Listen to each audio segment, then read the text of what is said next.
So hello दोस्तों, आप सभी का स्वागत है IQ नेक्स्ट के इस अमेजिंग प्लेटफॉर्म के ऊपर। आज के इस लेक्चर के अंदर हम कवर कर रहे होंगे अपनी यूनिट 3 को। यूनिट 3 के अंदर हम क्या कवर कर रहे होंगे? यूनिट 3 के अंदर हम सब कुछ कवर कर रहे होंगे, जो कुछ भी है। आज हम फाइल हैंडलिंग से लेके पॉइंटर्स तक जितना भी है हम सब कवर कर लेंगे आज।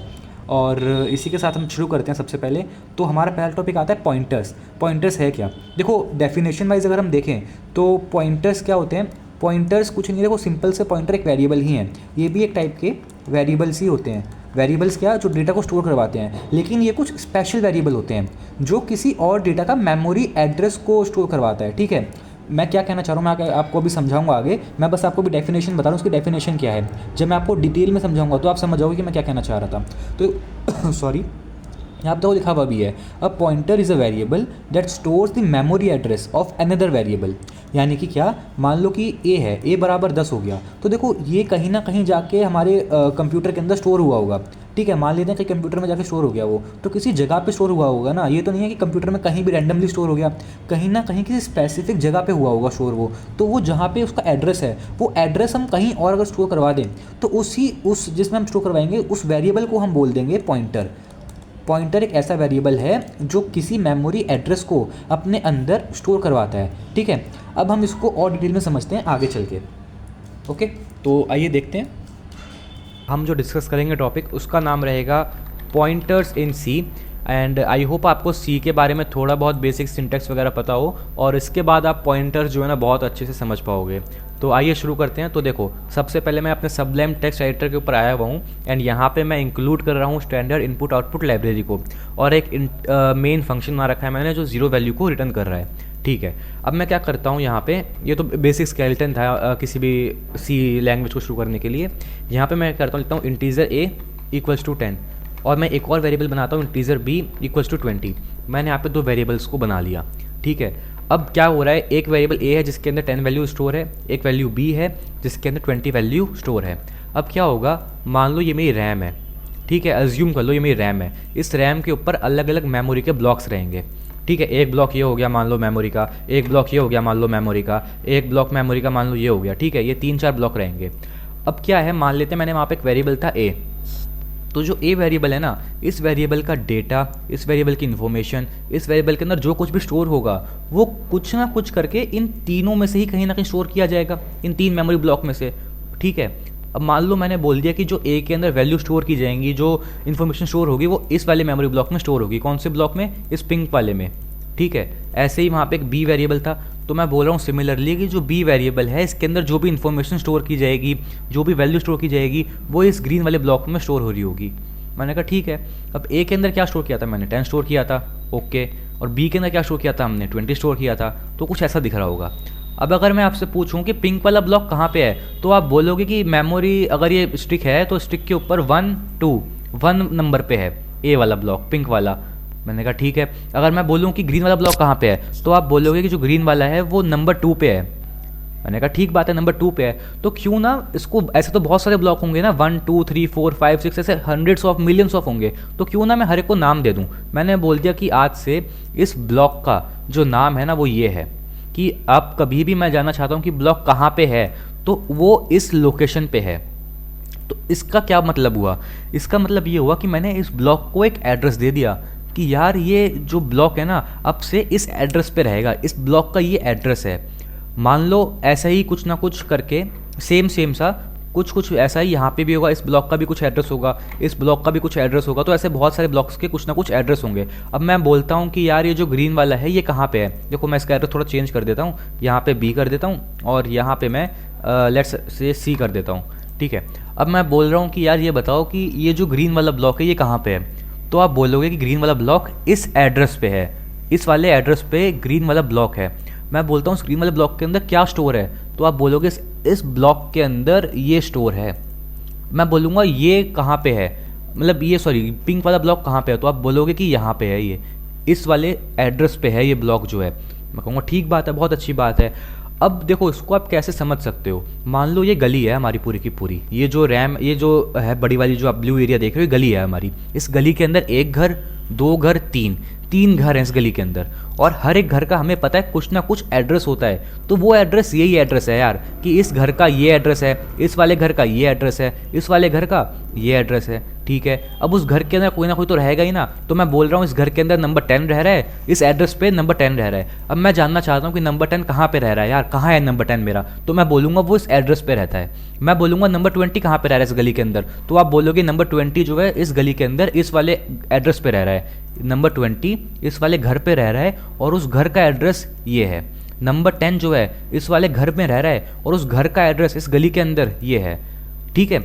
अब मैं क्या करता हूँ, समझाता हूँ आपको कैसे, थोड़ा कोड करके समझते हैं इस बात को। देखो इंटीजर ए मैंने लिया था, यानी ए तो रहा है कहीं ना कहीं, हमें पता है इसका मतलब ए कहीं ना कहीं हमारे कंप्यूटर में रह रहा है। लेकिन मैं जानना चाहता हूँ ए जो है मेरे कंप्यूटर में कहाँ रह रहा है, कहाँ पे है मेरा जो ए है। तो मैं क्या करूँगा, यहाँ पे लिखूँगा प्रिंट एफ और यहाँ पे परसेंटेज पी और यहाँ पे मैं बोल दूंगा एंड परसेंट ए। एंड ए क्या कर रहा है यहाँ पे, एंड बता रहा है, इसे कहते हैं हम मेमोरी ऑपरेटर की, एड्रेस ऑपरेटर की। ये बताता है कि ये ए कहाँ पे रह रहा है, इस ए का एड्रेस क्या है। तो मैं जैसे ही इसको रन करूँगा ना, तो देखो ये आपको दिखा, ये इसका मतलब ये है, आउटपुट का मतलब कि जो ए है ना मेरे कंप्यूटर के अंदर इस एड्रेस पे स्टोर किया हुआ है। 10 जो है इस कंप्यूटर के अंदर इस एड्रेस पे ऊपर स्टोर है। मैं कहूँगा बहुत अच्छी बात है। ऐसी अगर मैं बी का देखना चाहूँगा तो बी के अंदर यहाँ पे मैं बी लिख दूंगा और मैं रन करवाता हूँ तो देखो ये आ गया यहाँ पे लिखा हुआ।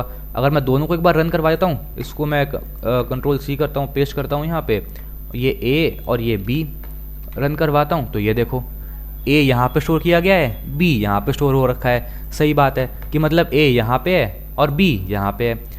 अब अगर मैं बोलूँ आपसे कि ए और बी जो है वो यहाँ पे है, तो हमें एड्रेस की ज़रूरत क्या पड़ी। एड्रेस जानने से हमें ये होगा कि हम डायरेक्टली एक्सेस कर सकते हैं इस पूरे के पूरे ब्लॉक को। मैं इस वैल्यू की बात नहीं कर रहा हूँ, आगे मैं समझाऊंगा आपको call by reference and call by value के बीच में डिफरेंस क्या है, तो आपको वहाँ पे बहुत क्लियरली समझ में आ जाएगा कि मैं क्या कहना चाह रहा हूँ। तो हम इस एड्रेस से क्या कर रहे हैं, इस पूरे ब्लॉक को एक्सेस कर पा रहे हैं इस एड्रेस की हेल्प से। और इस वेरिएबल की हेल्प से हम क्या करते, इस वेरिएबल की हेल्प से हम इस केवल नंबर को एक्सेस करते। देखो मैं आपको समझाता हूँ अच्छे से ना। ये एक सर्कल मैं यहाँ पे लेकर आता हूँ। देखो इस सर्कल जो है इसके अंदर 10 लिख देता हूँ। 1 मिनट देखो आप, मुझे 1 मिनट दो। ये देखो अब आप समझना मैं क्या कहना चाह रहा हूँ। अगर तो मैं बोलता हूँ, अगर मैंने बोला कि मुझे ए की वैल्यू जाननी है तो मैं केवल इस सर्कल को यूज़ कर रहा हूँ, यानी इस वैल्यू को यूज़ कर रहा हूँ मैं। लेकिन अगर मैंने बोला कि मुझे इस वाले एड्रेस पे जो स्टोर है उसको जानना है कि इस एड्रेस पे क्या स्टोर है, तो मैं इस पूरे के पूरे, ये देखो मैं इस पूरे के पूरे ब्लॉक को यूज़ करूँगा। मतलब इस पूरे को बाहर लेकर आऊँगा मैं, जो भी इसके अंदर होगा, यानी कि जो कुछ भी होगा वो इस घर के अंदर हो रहा होगा। समझ रहे हो आप। अगर मैं बोलूँगा ए क्या है, तो जो कुछ भी हो रहा होगा इस एक अकेले बंदे के साथ हो रहा होगा जो 10 है। समझे आप।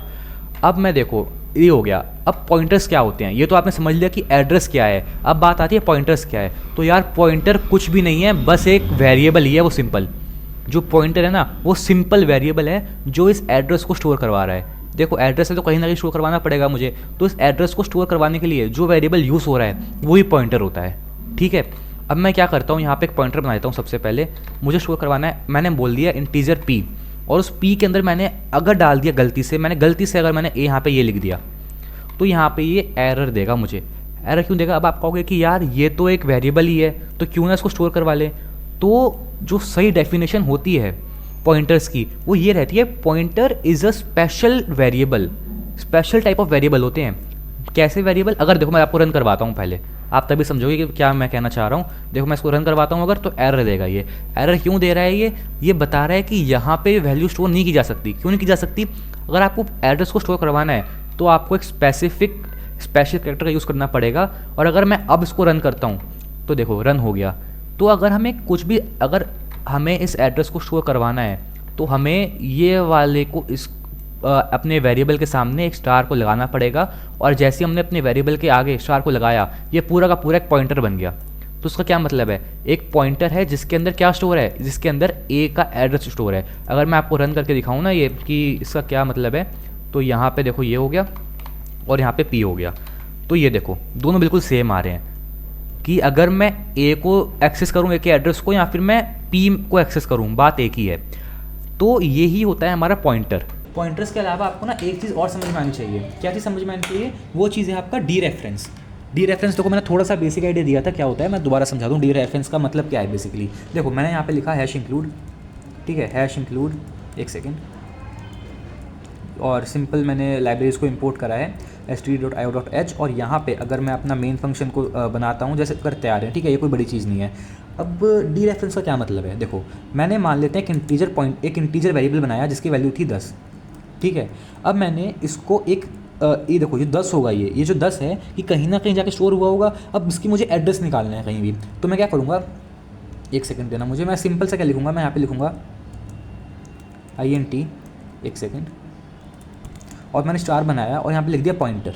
int क्या मतलब होता है इसका, पॉइंटर मतलब होता है, ये बेसिक है। और यहाँ पे मैं लगा दिया एंड क्यों लगाया, ताकि मेमोरी एड्रेस मुझे मिल पाए। तो इस समय ptr के अंदर क्या है, अगर मैं ptr को प्रिंट करवाऊँगा, अगर मैं देखो एक सेकंड देना मुझे, सॉरी, अगर मैं प्रिंट एफ करवाऊँ किसको, ptr को, तो क्या लगता है क्या प्रिंट होगा अभी, मैं अभी आपसे पूछता हूँ, देखो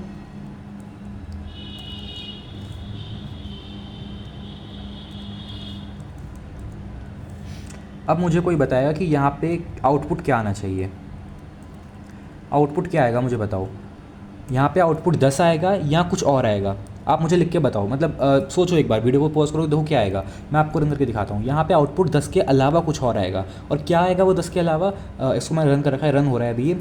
वहाँ पे जो आपको आउटपुट दिखेगा वो दिखेगा मेमोरी एड्रेस, देखो अभी दिखेगा आपको यहाँ पे, और कंपाइलेशन रन हो गया, देखो ये दिखा आपको, ये क्या था, ये टाइप का मेमोरी एड्रेस था यहाँ पे, कि जो भी उसका मेमोरी एड्रेस वहाँ पे स्टोर हो रखा था। लेकिन अगर मुझे इसकी वैल्यू जाननी है तो मैं इसको करूँगा डी रेफरेंस करते हैं हम स्टार लगा के, ठीक है। अगर मैं अब इसको दूँ तो अब ये मैंने डी रेफरेंस कर दिया है, और अगर मैं इसको रन करता हूँ, देखो मैं दोबारा रन करता हूँ इसको, ये रन होगा, और अब ये हमें उसकी वैल्यू देगा, किसकी, सॉरी यहाँ पे मैंने %p लगा दिया, यहाँ पे मुझे %d लगाना था, क्योंकि इंटीजर वैल्यू देगा ना वो, आई एम रियली सॉरी। अब मैं इसको रन करता हूँ, देखो तो यहाँ पे ये देगा हमें वैल्यू किस चीज़ की, जो हमने उसमें स्टोर करवाई थी। तो इसको हम कहते हैं डी रेफरेंस। देखो 10 दिखा आपको नीचे लास्ट में, रन होने में थोड़ा टाइम दिया इसने, लेकिन जो आपको दिख रहा है ये 10 इसने दिया है फ्रॉम दी डी रेफरेंस, जो हमने करा इसको ही हम बोलते हैं डी रेफरेंस। देखो ये चीज़ वाइवा में पूछी जाती है कि बताओ पॉइंटर को इनिशियलाइज कैसे करते हैं, हर कोई बता देगा। लेकिन जब कोई एग्जामिनर पूछता है ना, जो वाइवा लेने आता है, वो पूछता है कि ये बताओ भाई कि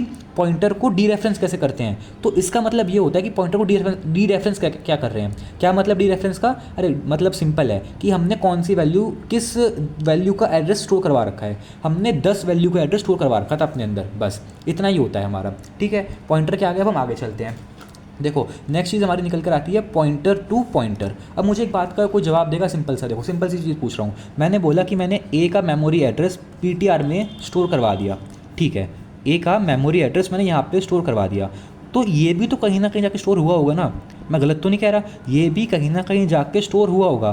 तो इसका मेमोरी एड्रेस कहाँ पे है, इसका मेमोरी एड्रेस मान लेते हैं कहीं x जगह पे है, अगर मैं उसको भी किसी और पॉइंटर में स्टोर करवा दूँ, किसी और पॉइंटर में, तो वो बन जाता है मेरा पॉइंटर टू पॉइंटर या फिर डबल पॉइंटर। तो घबराना नहीं है जब भी कोई पॉइंटर टू पॉइंटर बोले या फिर डबल पॉइंटर बोले।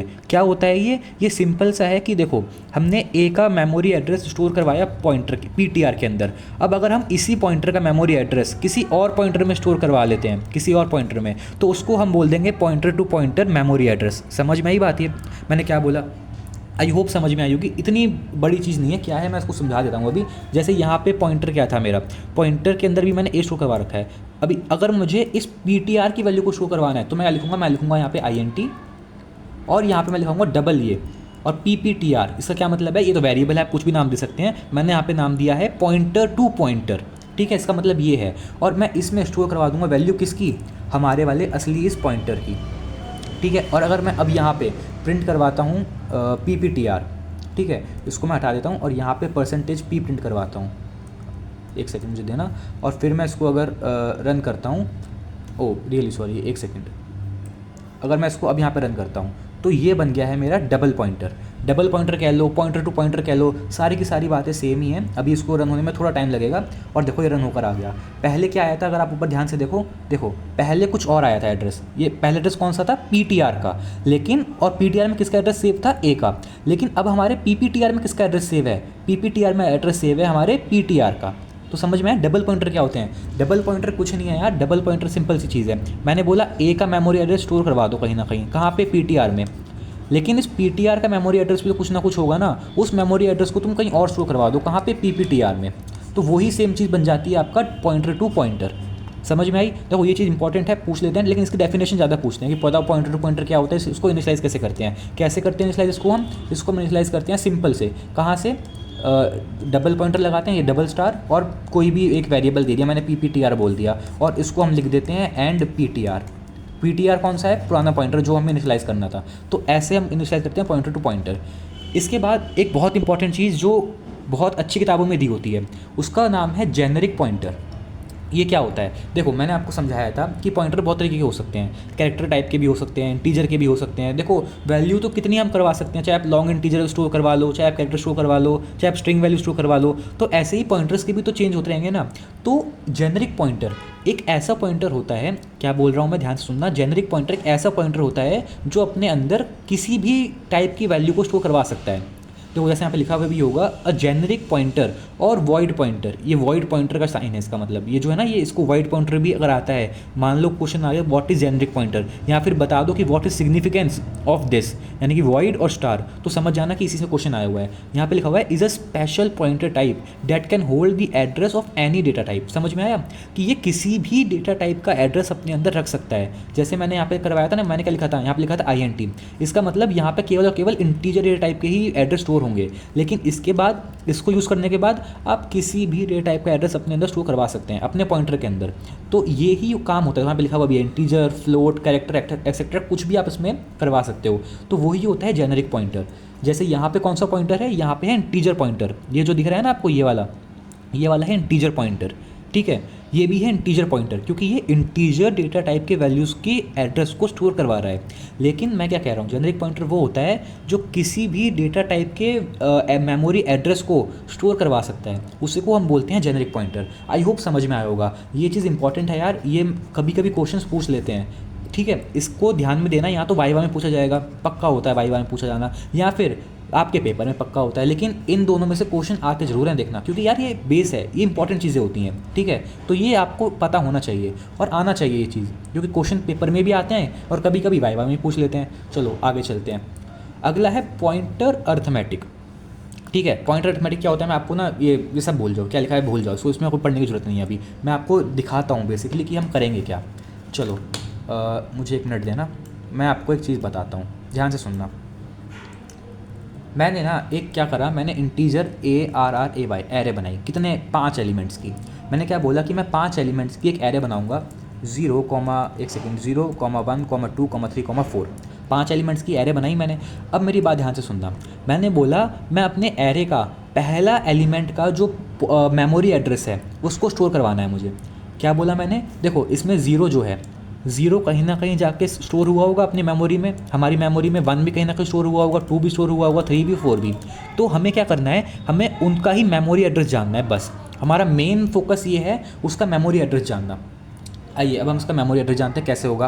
देखो मैं क्या करूँगा, मैं बनाऊंगा INT पॉइंटर, एक पॉइंटर बना रहा हूँ मैं, सॉरी पॉइंटर के आगे पहले स्टार लगेगा, उसके बाद ही काम चलेंगे। तो यहाँ पे लगा रहे हैं हम INT पॉइंटर बराबर, यहाँ पे एरे का, देखो चाहे तो मैं एरे का नाम दे दूँ या फिर एरे का पहला एलिमेंट दे दूँ, बात एक ही है। मैंने क्या बोला, चाहे तो मैं एरे का नाम दे दूँ, 1 सेकेंड सॉरी, एरे का नाम दे दूं सिंपल, या फिर मैं एरे का पहला एलिमेंट दे दूं, बात एक ही है। वो हमेशा एक ही जगह पे स्टोर लोकेट कर रहे होंगे। इसका क्या मतलब है, मैं बहुत डीप में अगर समझाने जाऊँगा यार तो लेक्चर बहुत बड़ा हो जाएगा, इसलिए मैं आपको मेन चीज़ समझा रहा हूँ। क्या याद रखना है, मैं एरे का पहला एलिमेंट बोलूँ या फिर एरे का नाम बोलूँ, दोनों का मेमोरी एड्रेस सेम होगा।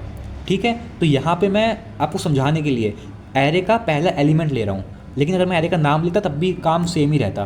ठीक है, ये पॉइंटर बन चुका है, यहाँ पे पॉइंटर अभी नहीं बना, इसके हमें क्या करना है, मेमोरी एड्रेस स्टोर करवाना है। ठीक है, ये पॉइंटर का अब हमारे पास पॉइंटर आ चुका है। अगर मैं इसको डीरेफरेंस करूँ तो क्या आएगा, देखो डीरेफरेंस का क्या मतलब है बताया, मैंने अभी बताया था, उसकी वैल्यू को दिखाना। तो अगर मैं इसकी वैल्यू को दिखाना चाहूँ यहाँ पे, 1 सेकेंड मेरा माउस दिक्कत कर रहा है, अगर मैं 1 सेकेंड माउस में दिक्कत है, अगर मैं इसके यहाँ पे डीरेफरेंस करूँ, डीरेफरेंस क्या करूँगा, मैंने ये लिखा और पॉइंटर की वैल्यू बोल दी, क्या लगता है क्या आउटपुट आएगा। मैं रन करवा रहा हूँ, मैं इसको रन करवा रहा हूँ, तो आपका आउटपुट आना चाहिए, क्या आएगा मुझे सोच के बताओ आउटपुट। अब जब तक रन हो रहा है सोच के बताओ आउटपुट क्या आना चाहिए इसका। इसका आउटपुट आया 0। आउटपुट 0 क्यों आया इसका मुझे बताया, कोई सोच के बताओ क्यों आया आउटपुट 0 इसका। आउटपुट जीरो, सर सिंपल सी बात है, आप बोलोगे यार सिंपल सी बात है आउटपुट जीरो क्यों आया, क्योंकि मैंने पहले ही एलिमेंट को रेफरेंस किया था इसलिए आउटपुट जीरो आ गया, तो वो बड़ी चीज़ नहीं है, बिल्कुल सही बात है। लेकिन अब मेरी बात ध्यान सुनना, मैं आपको एक जगह पे लेके जाता हूँ। देखो एरे, ये एक एरे मान लो, ठीक है, ये एक एरे है और इस एरे के अंदर हमारे क्या था स्टोर, 0 1 2 3 4 5, ठीक है, सॉरी 5 नहीं था, 4 तक ही था, केवल यहीं तक था, ठीक है। अब इसमें क्या है, मैंने ना इसका पहला मेरे पास मेमोरी एड्रेस आ चुका है, एम ए का मतलब मेमोरी एड्रेस है, यहाँ पे मेरे पास इसका पहला मेमोरी एड्रेस आ चुका है। मान लो फॉर एग्जांपल इसका मेमोरी एड्रेस है 100, ठीक है, कि जहाँ पे जाके स्टोर हुआ है, तो इसका क्या हो जाएगा, इसका हो जाएगा 104, इसका हो जाएगा 108, इसका हो जाएगा 112। ऐसा क्यों हो रहा है, क्योंकि हमें पता है इंटीजर टाइप कितने बाइट का होता है, 4 बाइट का होता है, इंटीजर टाइप 4 बाइट का होता है कि नहीं होता है, बिल्कुल मैंने आपको यूनिट 1 में पढ़ाया था। तो वही चीज़ यहाँ पे हो रही है, अगर आपने इसको 100 पे स्टोर करवाया है तो अगला जो एलिमेंट होगा वो 104 पे जाके स्टोर होगा, क्योंकि हमने पढ़ा था एरे आर कंटिन्यूस, क्या कैसे स्टोर होते हैं, कंटिन्यूसली स्टोर होते हैं मेमोरी के अंदर। तो इसका वही मतलब होता है कि अगर पहला एलिमेंट 0 100 मेमोरी पे है तो अगला एलिमेंट 1 104 मेमोरी पे होगा। तो इसका हमारे उससे क्या मतलब है, देखो हमें मेमोरी एड्रेस से ये चल चुका है पता 100, तो अगर हम 100 के अंदर 4 ऐड कर दें तो क्या आ जाएगा, 104 आ जाएगा। 104 किसका है, ये है। या फिर हम 100 के अंदर 4 बाइट या फिर एक इंटीजर ऐड कर दें, दोनों में से कुछ भी ऐड कर दें तो 104 आ जाएगा, ठीक है, 104 आ जाएगा, मतलब नेक्स्ट एलिमेंट आ जाएगा उसका। तो और नेक्स्ट एलिमेंट क्या है, 1। तो वही चीज़ मैं आपको यहाँ पे बताना चाह रहा हूँ, अगर हम अपने मेमोरी के अंदर एक स्टेप आगे बढ़ जाएं तो हमें अगला एलिमेंट मिल जाएगा जो ये है, इसके बाद एक स्टेप आगे बढ़ जाएं तो अगला एलिमेंट, एक स्टेप आगे तो अगला एलिमेंट, एक स्टेप पीछे बढ़ जाएं तो ये वाला एलिमेंट। मैं दिखाता हूँ मैं क्या कहना चाह रहा हूँ। यहाँ पे पॉइंटर भी क्या था हमारा, पॉइंटर था हमारा भी क्या, 0 को पॉइंट कर रहा था अभी, क्योंकि हमने डी रेफरेंस कर रखा है। लेकिन अगर ध्यान से देखना मैं क्या करूँगा यहाँ पे, मैं यहाँ पे क्या कर रहा हूँ, मैं यहाँ पे पॉइंटर के अंदर ना एक वैल्यू को ऐड कर दे रहा हूँ, किसको, +1 को। तो क्या आएगा आउटपुट, अब आउटपुट क्या आएगा सोच के बताओ, अब आउटपुट क्या आएगा, सोचो जल्दी सोचो। देखो आउटपुट आएगा 1, अभी आने वाला है इसमें आउटपुट, देखो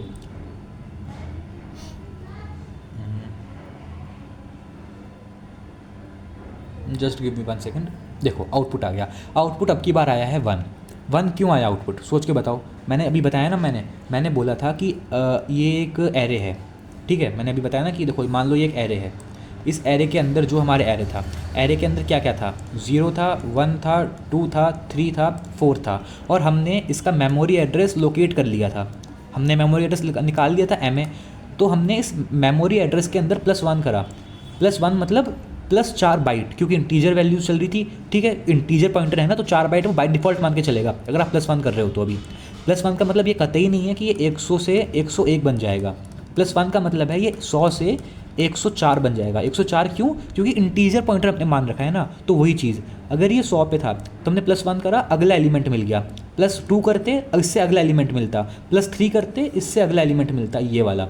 इसी को हम बोलते हैं पॉइंटर अर्थमेटिक। अगर देखो मैं दिखा भी दूँ यहाँ पे एक बार करके, +1 करा है, अगर मैं यहाँ पे +2 कर दूँ और फिर रन करूँ, देखो इसको +2 करने के बाद इसको अगर मैं रन करता हूँ तो भी हमें आउटपुट क्या मिलेगा, 0 1 फिर 2। देखो दिखा, 0 था हमारे पास, 1 था, फिर 2 मिला हमें आउटपुट यहाँ पे। अगर मैं माइनस कर देता तो कुछ और मिलता, ठीक है। इसी को हम बोलते हैं पॉइंटर अर्थमेटिक। मैं इसका स्क्रीनशॉट लेके वहाँ पे चिपका देता हूँ ताकि आपको मिल जाए ये, ठीक है, आप चिंता मत करना, ये आपको आपके इसके अंदर मिल जाएगा। पॉइंटर अर्थमेटिक में मैं यहाँ पे चिपका देता हूँ, 1 सेकंड देना मुझे। देखो मैंने यहाँ पे लगा दिया, और ये पूरे के पूरे नोट्स आपको ना मिल जाएंगे आपको ऐप के ऊपर, वेबसाइट के ऊपर, तो उसकी प्रॉब्लम की चीज़ नहीं है, ठीक है। ये हो चुका है यहाँ पे। अब हम अगला चलते हैं। देखो यहाँ पे क्या लिखा हुआ है, यहाँ पे भी वही लिखा हुआ है, pointer arithmetic means changing the value of a pointer to make it point to different element in memory. कि हमने पॉइंटर के साथ कुछ ना कुछ छेड़छाड़ करी, पॉइंटर के वैल्यू के साथ, देखो दिख रहा है ना, पॉइंटर के साथ हमने कुछ ऐड किया, कुछ छेड़छाड़ करी। क्यों करी, ताकि वो किसी और जगह पे पॉइंट करे। अभी तो ये 0 एलिमेंट पे पॉइंट कर रहा है, लेकिन जब हमने छेड़छाड़ कर ली तो ये 0 से यहाँ पे पॉइंट कर रहा था, ठीक है। इसी को हम पॉइंटर अर्थमेटिक कहते हैं। आई होप समझ में आया होगा बात ये। अब हम आगे चलते हैं। अगला है मेमोरी एलोकेशन इन सी। तो दोस्तों ये थोड़ा सा जो पार्ट है आपको पहले कंफ्यूजिंग लग सकता है, ठीक है, लेकिन कोशिश करोगे तो समझ जाओगे, कोई इतनी बड़ी चीज़ नहीं है। देखो सबसे पहली चीज़ इसमें से ना हमेशा से हमेशा थ्योरेटिकल क्वेश्चंस बहुत आते हैं। थ्योरेटिकल क्वेश्चन इस वाले टॉपिक से काफ़ी इंपॉर्टेंट होते हैं क्योंकि ये आ जाते हैं। क्या मैं ये नहीं बोला कि थ्योरी का पूरा पार्ट है, मैं ये बोल रहा हूँ कि हाँ ये पार्ट बहुत इंटरेस्टिंग है, पढ़ने लायक है, लेकिन पेपर में थ्योरी ज़्यादा पूछ जाती है इसके अंदर से। क्या सबसे पहले ये बताओ मैलॉक और कैलॉक में डिफरेंस क्या होता है। ये क्वेश्चन तो बहुत फेवरेट क्वेश्चन है भाई, आता ही आता है क्वेश्चन ये, ठीक है। मान के चलो किस्मत अगर सही चल रही है तो ये क्वेश्चन पक्के से पक्के मिल ही जाएगा आपको, चाहे 3 नंबर में मिले चाहे 5 में मिले, लेकिन मिलता जरूर है ये वाला क्वेश्चन, मैलॉक और कैलॉक वाला, या तो मिड सैम में या एंड सैम में। तो करके जाना इसको, क्या है ये मैं समझाऊंगा आगे। देखो आगे मैं दिखा दूंगा आपको एक बार। देखो मैं पूरा का पूरा ये बना रखा है डिफरेंस, क्योंकि ये क्वेश्चन पूछे जाते हैं, तो मैं समझाऊंगा कि क्या चीज़ है आगे ये, ठीक है। तो देखो मेमोरी एलोकेशन का क्या मतलब है। मेमोरी एलोकेशन का मतलब ये है कि आप किसी सिस्टम के अंदर, अपने पीसी के अंदर, किसी भी डिवाइस के अंदर मेमोरी को कैसे एलोकेट कर रहे हो, यानी मेमोरी को आप क्या चाहते हो कि मेमोरी कैसे काम करे। हम बेसिकली मेमोरी एलोकेशन इसलिए करते हैं, देखो यहाँ पे लिखा भी होगा, memory allocation is the process of assigning memory to variable in a program, कि हम किसी वेरिएबल को ये बता रहे हैं कि हमें मेमोरी को कैसे असाइन करवाना है, ठीक है। कैसे असाइन करवाना है मतलब क्या, मैं आगे समझाता हूँ आपको। अच्छा इसके फ़ायदे क्या हैं, देखो इसके देख लो, एक आधा फ़ायदा कभी कभी पूछ लेते हैं, बहुत रेयरली, कि हम क्यों करते हैं, पूछा नहीं गया आज तक, लेकिन भाई पता कुछ नहीं, कुछ भी पूछ सकते हैं, तभी इसलिए मैं कह रहा हूँ थोड़ा देख के जाना कि it ensures efficient use of system memory during execution, ठीक है। ये 2-3 पॉइंट देख जाना, बस देख के चले जाना, मैं ये नहीं कह रहा याद करके जाओ, थोड़ा देख जाना, ताकि अगर आ भी जाए तो आप बिल्कुल ब्लैंक ना हो, क्योंकि चांसेस कम होते हैं। आगे जो बताऊँगा वो काफ़ी इंपॉर्टेंट है। देखो अब क्या है टाइप्स ऑफ मेमोरी एलोकेशन। देखो 2 तरीके के टाइप्स ऑफ मेमोरी एलोकेशन होते हैं, एक तो स्टैटिक मेमोरी एलोकेशन और एक डायनेमिक मेमोरी एलोकेशन। दोनों में क्या अंतर है, देखो जब आपने किसी एरे को इनिशियलाइज़ करा तो हमने यहाँ पे भी तो मेमोरी को एलोकेट कर दिया था पहले से ही, किया कि नहीं किया। मैंने पहले ही बता दिया कि भैया ध्यान से देखना, मेरे पास अब ना एक एरे बन गई है जिसमें 5 एलिमेंट्स आ सकते हैं। इस लाइन का मतलब यही तो है कि एक एरे बन चुकी है जिसके अंदर 5 एलिमेंट आ सकते हैं। तो ये तो हमने मेमोरी को तब भी एलोकेट कर दिया, हमने मेमोरी को एलोकेट कर दिया, यानी मेमोरी को हमने रिजर्व कर दिया कि भैया यहाँ पे कुछ 5 एलिमेंट आएंगे। तो इसमें क्या अंतर है, देखो ये तो हो गया स्टैटिकली कि हमने एक बार कर दिया तो हो गया, ठीक बात है। ये होते हैं डायनेमिकली, ठीक है। डायनेमिक मेमोरी एलोकेशन हमारे से इससे क्वेश्चन पूछे जाते हैं, जिसमें से ये और ये बहुत इंपॉर्टेंट है, ठीक है। इसका क्या काम होता है, इसका काम होता है किसी भी मेमोरी एलोकेशन को फ्री करना, यानी कि मेमोरी को फ्री करना। ये लिख लो यार, थोड़ा सा मतलब पता होना चाहिए कि कभी वाइवा में पूछ लो, क्योंकि मुझसे वाइवा में क्वेश्चन यही पूछा गया था वाइवा के अंदर कि बताओ डायनेमिक मेमोरी एलोकेशन के अंदर फ्री फंक्शन का क्या काम होता है। तो वहाँ पे मैं थोड़ा फंबल अप कर गया था, तो मुझे याद है इसलिए बात, क्या काम होता है इसका, मेमोरी को फ्री करना, ठीक है। तो ये चीज़ पता होनी चाहिए। कभी क्वेश्चन इसमें से नहीं आते, लेकिन वाइवा वाले पूछ लेते हैं कभी कभी। मेमोरी को एलोकेट कर सकते हैं, और ये होता है दूसरा, मैं आगे समझाता हूँ क्या बात है। अब आते हैं हम मैलॉक के अंदर और कैलॉक के अंदर। मैलॉक, कैलॉक, इन दोनों की फुल फॉर्म क्या होती है, देखो इसे कहते हैं मेमोरी एलोकेशन, इसे कहते हैं कॉन्टिन्यूस मेमोरी एलोकेशन। आपको ना बस एक चीज़ याद रखनी है, मेरे कहने पे आप एक चीज़ याद रख लो, बस एक चीज़, कि जो मैलॉक है वो केवल एक ही आर्ग्यूमेंट लेता है, वन आर्ग्यूमेंट ओनली। एक आर्ग्यूमेंट क्या मतलब, यानी कि इसके अंदर केवल एक ही वैल्यू जाएगी। लेकिन कैलॉक क्या करता है, कैलॉक एटलीस्ट 2 वैल्यूज़ लेता है, ठीक है। ये एग्जैक्टली 2 वैल्यूज़ लेता है, 2 आर्ग्यूमेंट्स लेता है। वैल्यूज से अच्छा शब्द है यहाँ पे आर्ग्यूमेंट्स का, ठीक है। तो यहाँ पे मैं लिख देता हूँ 2 आर्ग्यूमेंट। अब क्या होता है, बस इतना याद हो गया। अब मैं समझाता हूँ कि क्या हो रहा है, ध्यान से सुनना। 1 सेकेंड देना, मैं इसको ऊपर मूव कर दूँ। देखो मैं आपको समझा रहा हूँ अभी मैलॉक, मैं आपको समझाता हूँ मैलॉक। मैलॉक क्या करेगा, मैलॉक ना एक ही वैल्यू लेगा केवल। वो बोलेगा कि मुझे ये बता दो कि भैया तुम्हें कितनी मेमोरी असाइन करनी है, कितनी जगह तुम्हें असाइन करनी है। मान लेते हैं मैंने बोला 20 बाइट, मैंने एग्जांपल दिया, बाइट में देंगे हम, मैंने बोल दिया 20। तो ये क्या करेगा, ये एक बहुत बड़ा सा डब्बा बना देगा और इस डब्बे को बोल देगा कि भैया ये डब्बा जो है 20 बाइट का डब्बा है, बस बात ख़त्म। इसमें आप कुछ भी स्टोर करो, चाहे इसमें आप इंटीजर डालो, ठीक है, इसमें आप फ्लोट डालो, इसमें आप कुछ भी डालो, जितना कुछ भी 20 बाइट में आ सकता है वो सब कुछ यहाँ पे स्टोर हो जाएगा। मैलॉक का काम ये होता है, समझ में आया। मैलॉक का सिंपल सा काम है। मैलॉक का काम इतना है कि भैया मुझे फ़र्क नहीं पड़ता, मुझे बिल्कुल फ़र्क नहीं पड़ता कि फ्लोट कितने उसका है, इंटीजर कितने बाइट का है। मुझे बस इतना फ़र्क पड़ता है कि मेरे पास 20 बाइट की जगह है, 20 बाइट की जगह है, और जो इतना कुछ स्टोर हो सकता है करवा लो मेरे अंदर स्टोर, ठीक है।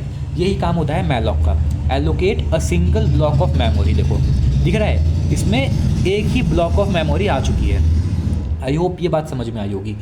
अब देखो, ये जब वैल्यू को देता है, इनिशलाइज करता है, तो देखो हमेशा याद रखना ये ना गार्बेज वैल्यू देता है, कुछ भी वैल्यू, कि इस 20 बाइट के अंदर ना कुछ भी गार्बेज वैल्यू होगी, 1 2 3 4 0 0 1, कुछ भी, कोई स्पेसिफिक वैल्यू नहीं होगी, कोई भी हमेशा गार्बेज वैल्यू से इनिशलाइज करता है। ये कैसे इनिशलाइज करता है? ये करता है गार्बेज वैल्यू से इनिशलाइज। अगर मैं देखूँ अगला पॉइंट तो यही है, डज नॉट इनिशलाइज मेमोरी, ये कंटेन्स गार्बेज वैल्यू, ये हमेशा गार्बेज वैल्यू को ही स्टार्टिंग में थ्रो करता है। और ये केवल एक ही आर्ग्यूमेंट लेता है। कौन सा आर्ग्यूमेंट? कि कितना साइज़ हमें बाइट्स में चाहिए। वही चीज़ मैंने बताया कि मुझे भैया ये बता दो कि तुम्हें कितना साइज़ मुझे एलोकेट करवाना है, मैं तो वही एलोकेट कर दूंगा आपको। ठीक है, समझ में आया? आई होप समझ में आया होगा ये बात। अब अगला चलते हैं, इसका सिंटेक्स कैसे रहता है। इसका सिंटेक्स ये देख लो, सिंटेक्स दे रखा है हमने, लेकिन जो बात हमें याद करने वाली है, वो बात करने वाली है, याद जो है वो ये है कि ये single block of continuous block रहता है मेमोरी का। ठीक है, अब हम आते हैं एक बार अपना कैलॉग के ऊपर। देखो मैलॉक देख लिया, अब कैलॉग भी देख लेते हैं। कैलॉग क्या करता है? मैंने क्या कहा था? कैलॉग लेता है 2 वैल्यूज़। कैलॉग लेता है 2 वैल्यूज़। क्या? देखो मैं यहाँ पे दिखा देता हूँ, कहाँ पे लिखा हुआ है मैंने, ये देखो, ये लिखा हुआ, takes 2 argument, number of element and size of each element. ठीक है, जो कैलॉग है वो 2 आर्ग्यूमेंट लेता है। क्या क्या लेता है? पहला आर्ग्यूमेंट रहता है नंबर ऑफ एलिमेंट। क्या क्या मतलब है? वो ये बोलेगा कि भैया जैसे उसमें क्या था कि एक सेकंड देना मुझे, उसमें सिंपल सा ये था कि 20 बाइट की एक जगह खाली कर दो, लेकिन इसमें ऐसा नहीं होगा। इसमें वो बोलेगा भैया 5 बाइट की, एक सेकेंड, 5 बाइट की ना, 5 बाइट की 4 जगह खाली कर दो। दोनों में अंतर है, एक ने बोला 20 बाइट की एक जगह खाली कर दो और एक ने बोला 5 बाइट की 4 जगह खाली कर दो। अंतर समझ में आया? क्या अंतर है? आई होप अंतर समझ में आया होगा। क्या मतलब है अगर मैं बताऊं तो ये करेगा कुछ ऐसा, देखो एक ये बनेगा, एक ये बनेगा, ठीक है, 4 बाइट के या 5 बाइट के जितने भी बाइट के बन रहे होंगे, एक ये बनेगा, ठीक है, एक कुछ ऐसा बनेगा।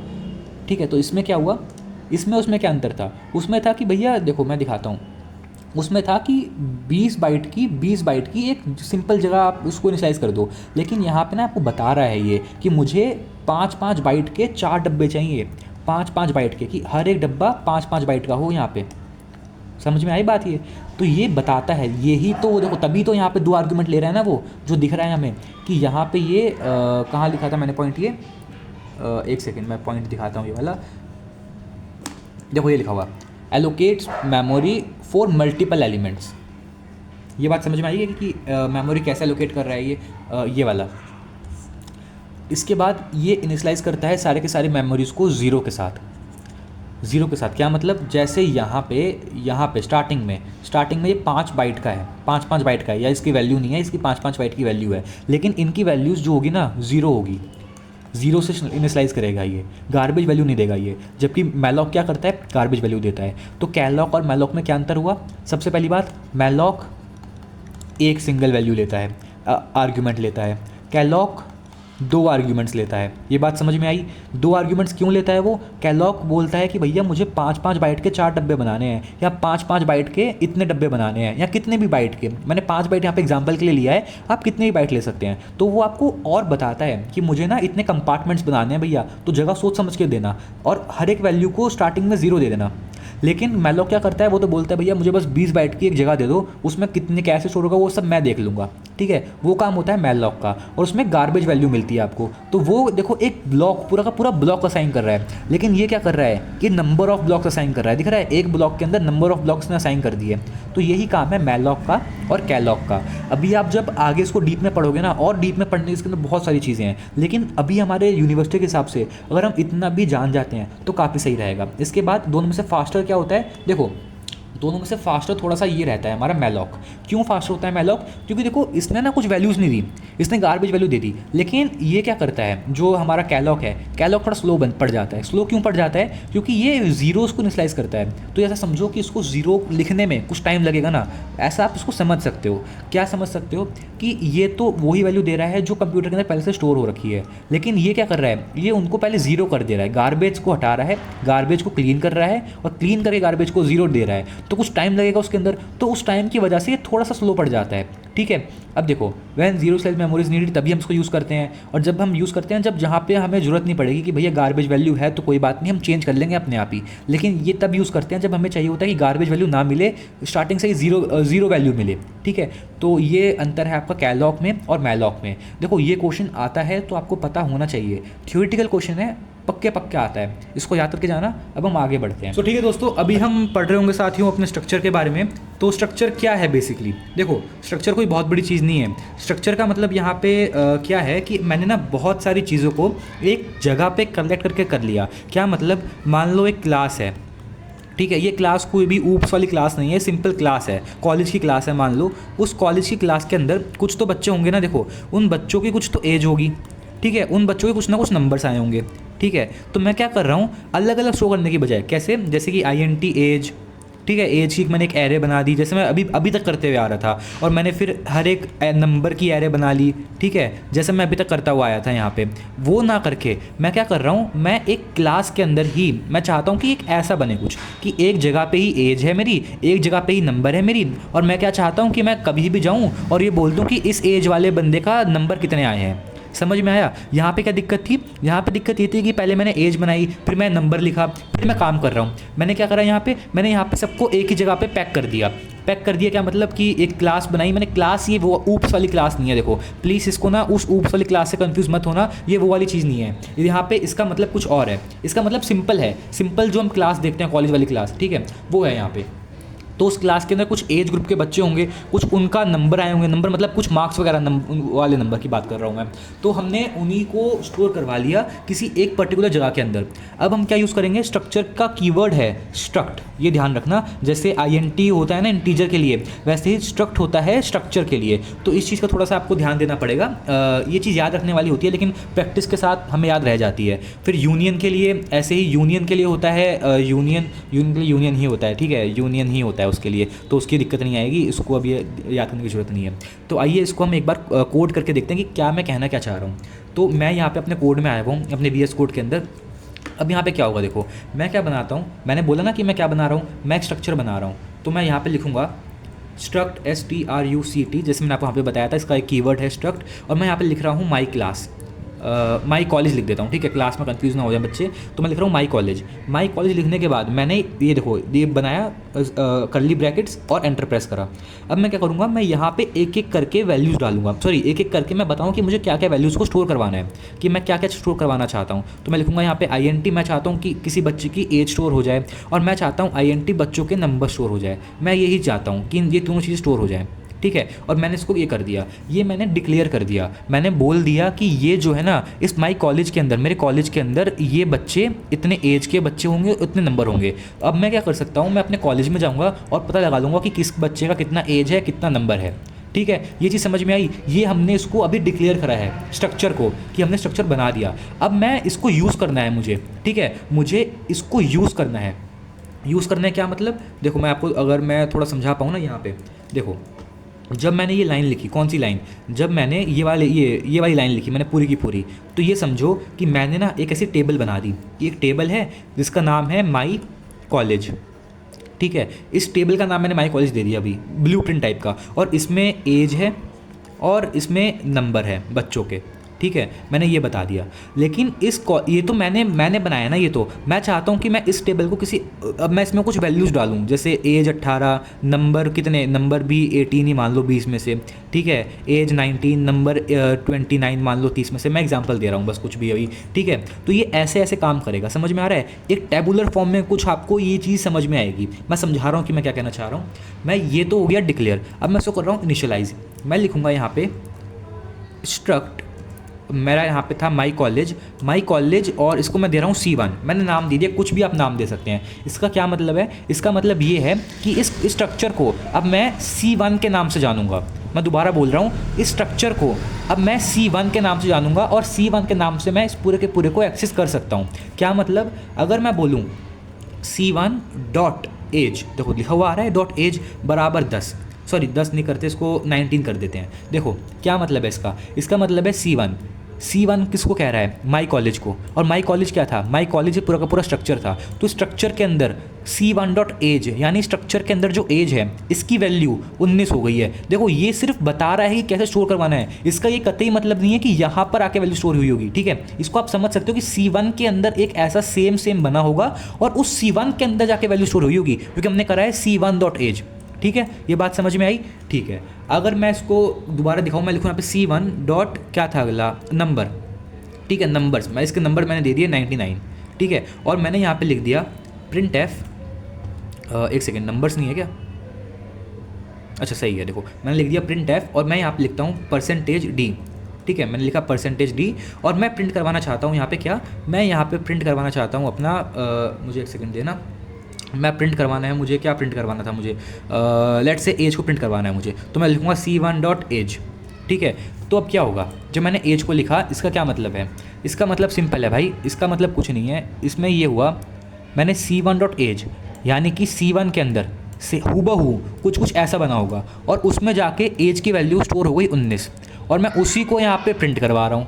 तो क्या होगा अब आउटपुट, सोच के बताओ, सिंपल है यार, इसका आउटपुट होगा 19। कैसे 19 आएगा, देखो अभी मैं इसको रन कर रहा हूँ, ये रन होगा। कंपाइलेशन में थोड़ा टाइम लेता है यार, क्योंकि सी लैंग्वेज है, आई होप जल्दी हो जाए ये। देखो 19 आया, लिखा हुआ आ रहा है 19 आपको, ये 19 जो आया यहाँ पे, ये ऐसे ही काम करता है, ऐसे काम करते हैं स्ट्रक्चर्स, ठीक है। इसको मैं नाम दे दिया पूरा का पूरा, इसे हम बोलते हैं स्ट्रक्चर, ठीक है। इसमें एक होता है नेस्टेड स्ट्रक्चर, मैं उसको भी समझाता हूँ क्या चीज़ है, समझने की कोशिश करना। आई होप आपको इतना चीज़ समझ में आई होगी, ठीक है। ये था हमारा बेसिक स्ट्रक्चर। अब मैं बना रहा हूँ एक नेस्टेड स्ट्रक्चर, क्या मैं बोल देता हूँ STRUCT स्ट्रक्ट, और उस स्ट्रक्ट के अंदर मैं इसका नाम दे देता हूँ सेक्शन, ठीक है। सेक्शन नाम दे रहा हूँ मैं इसका, कॉलेज का सेक्शन है ये। और इसके अंदर भी मैं सेम बोल देता हूँ, मैं बोल देता हूँ यहाँ पे INT मोबाइल नंबर, ठीक है। मैं बस एक ही चीज़ में स्टोर करवा रहा हूँ, INT NO मतलब मोबाइल नंबर है यहाँ पे, MNO मतलब मोबाइल नंबर, ठीक है। ये चीज़ समझ में आई क्या हुआ, मैंने एक स्ट्रक्चर बनाया, उस स्ट्रक्चर का नाम मैंने सेक्शन दे दिया और उस सेक्शन के अंदर मैंने एक चीज़ स्टोर करवाई है, क्या, MNO क्या है, MNO कुछ नहीं है, MNO बस एक मोबाइल नंबर है, ठीक है। और एक सेकेंड, मैंने कुछ गलती कर दी यहाँ पे, मुझे 1 मिनट देना, एक सेकेंड, ठीक है। मैं यहाँ पे ये पेस्ट कर देता हूँ, ठीक है। इतना समझ में आया होगा आपको, ठीक।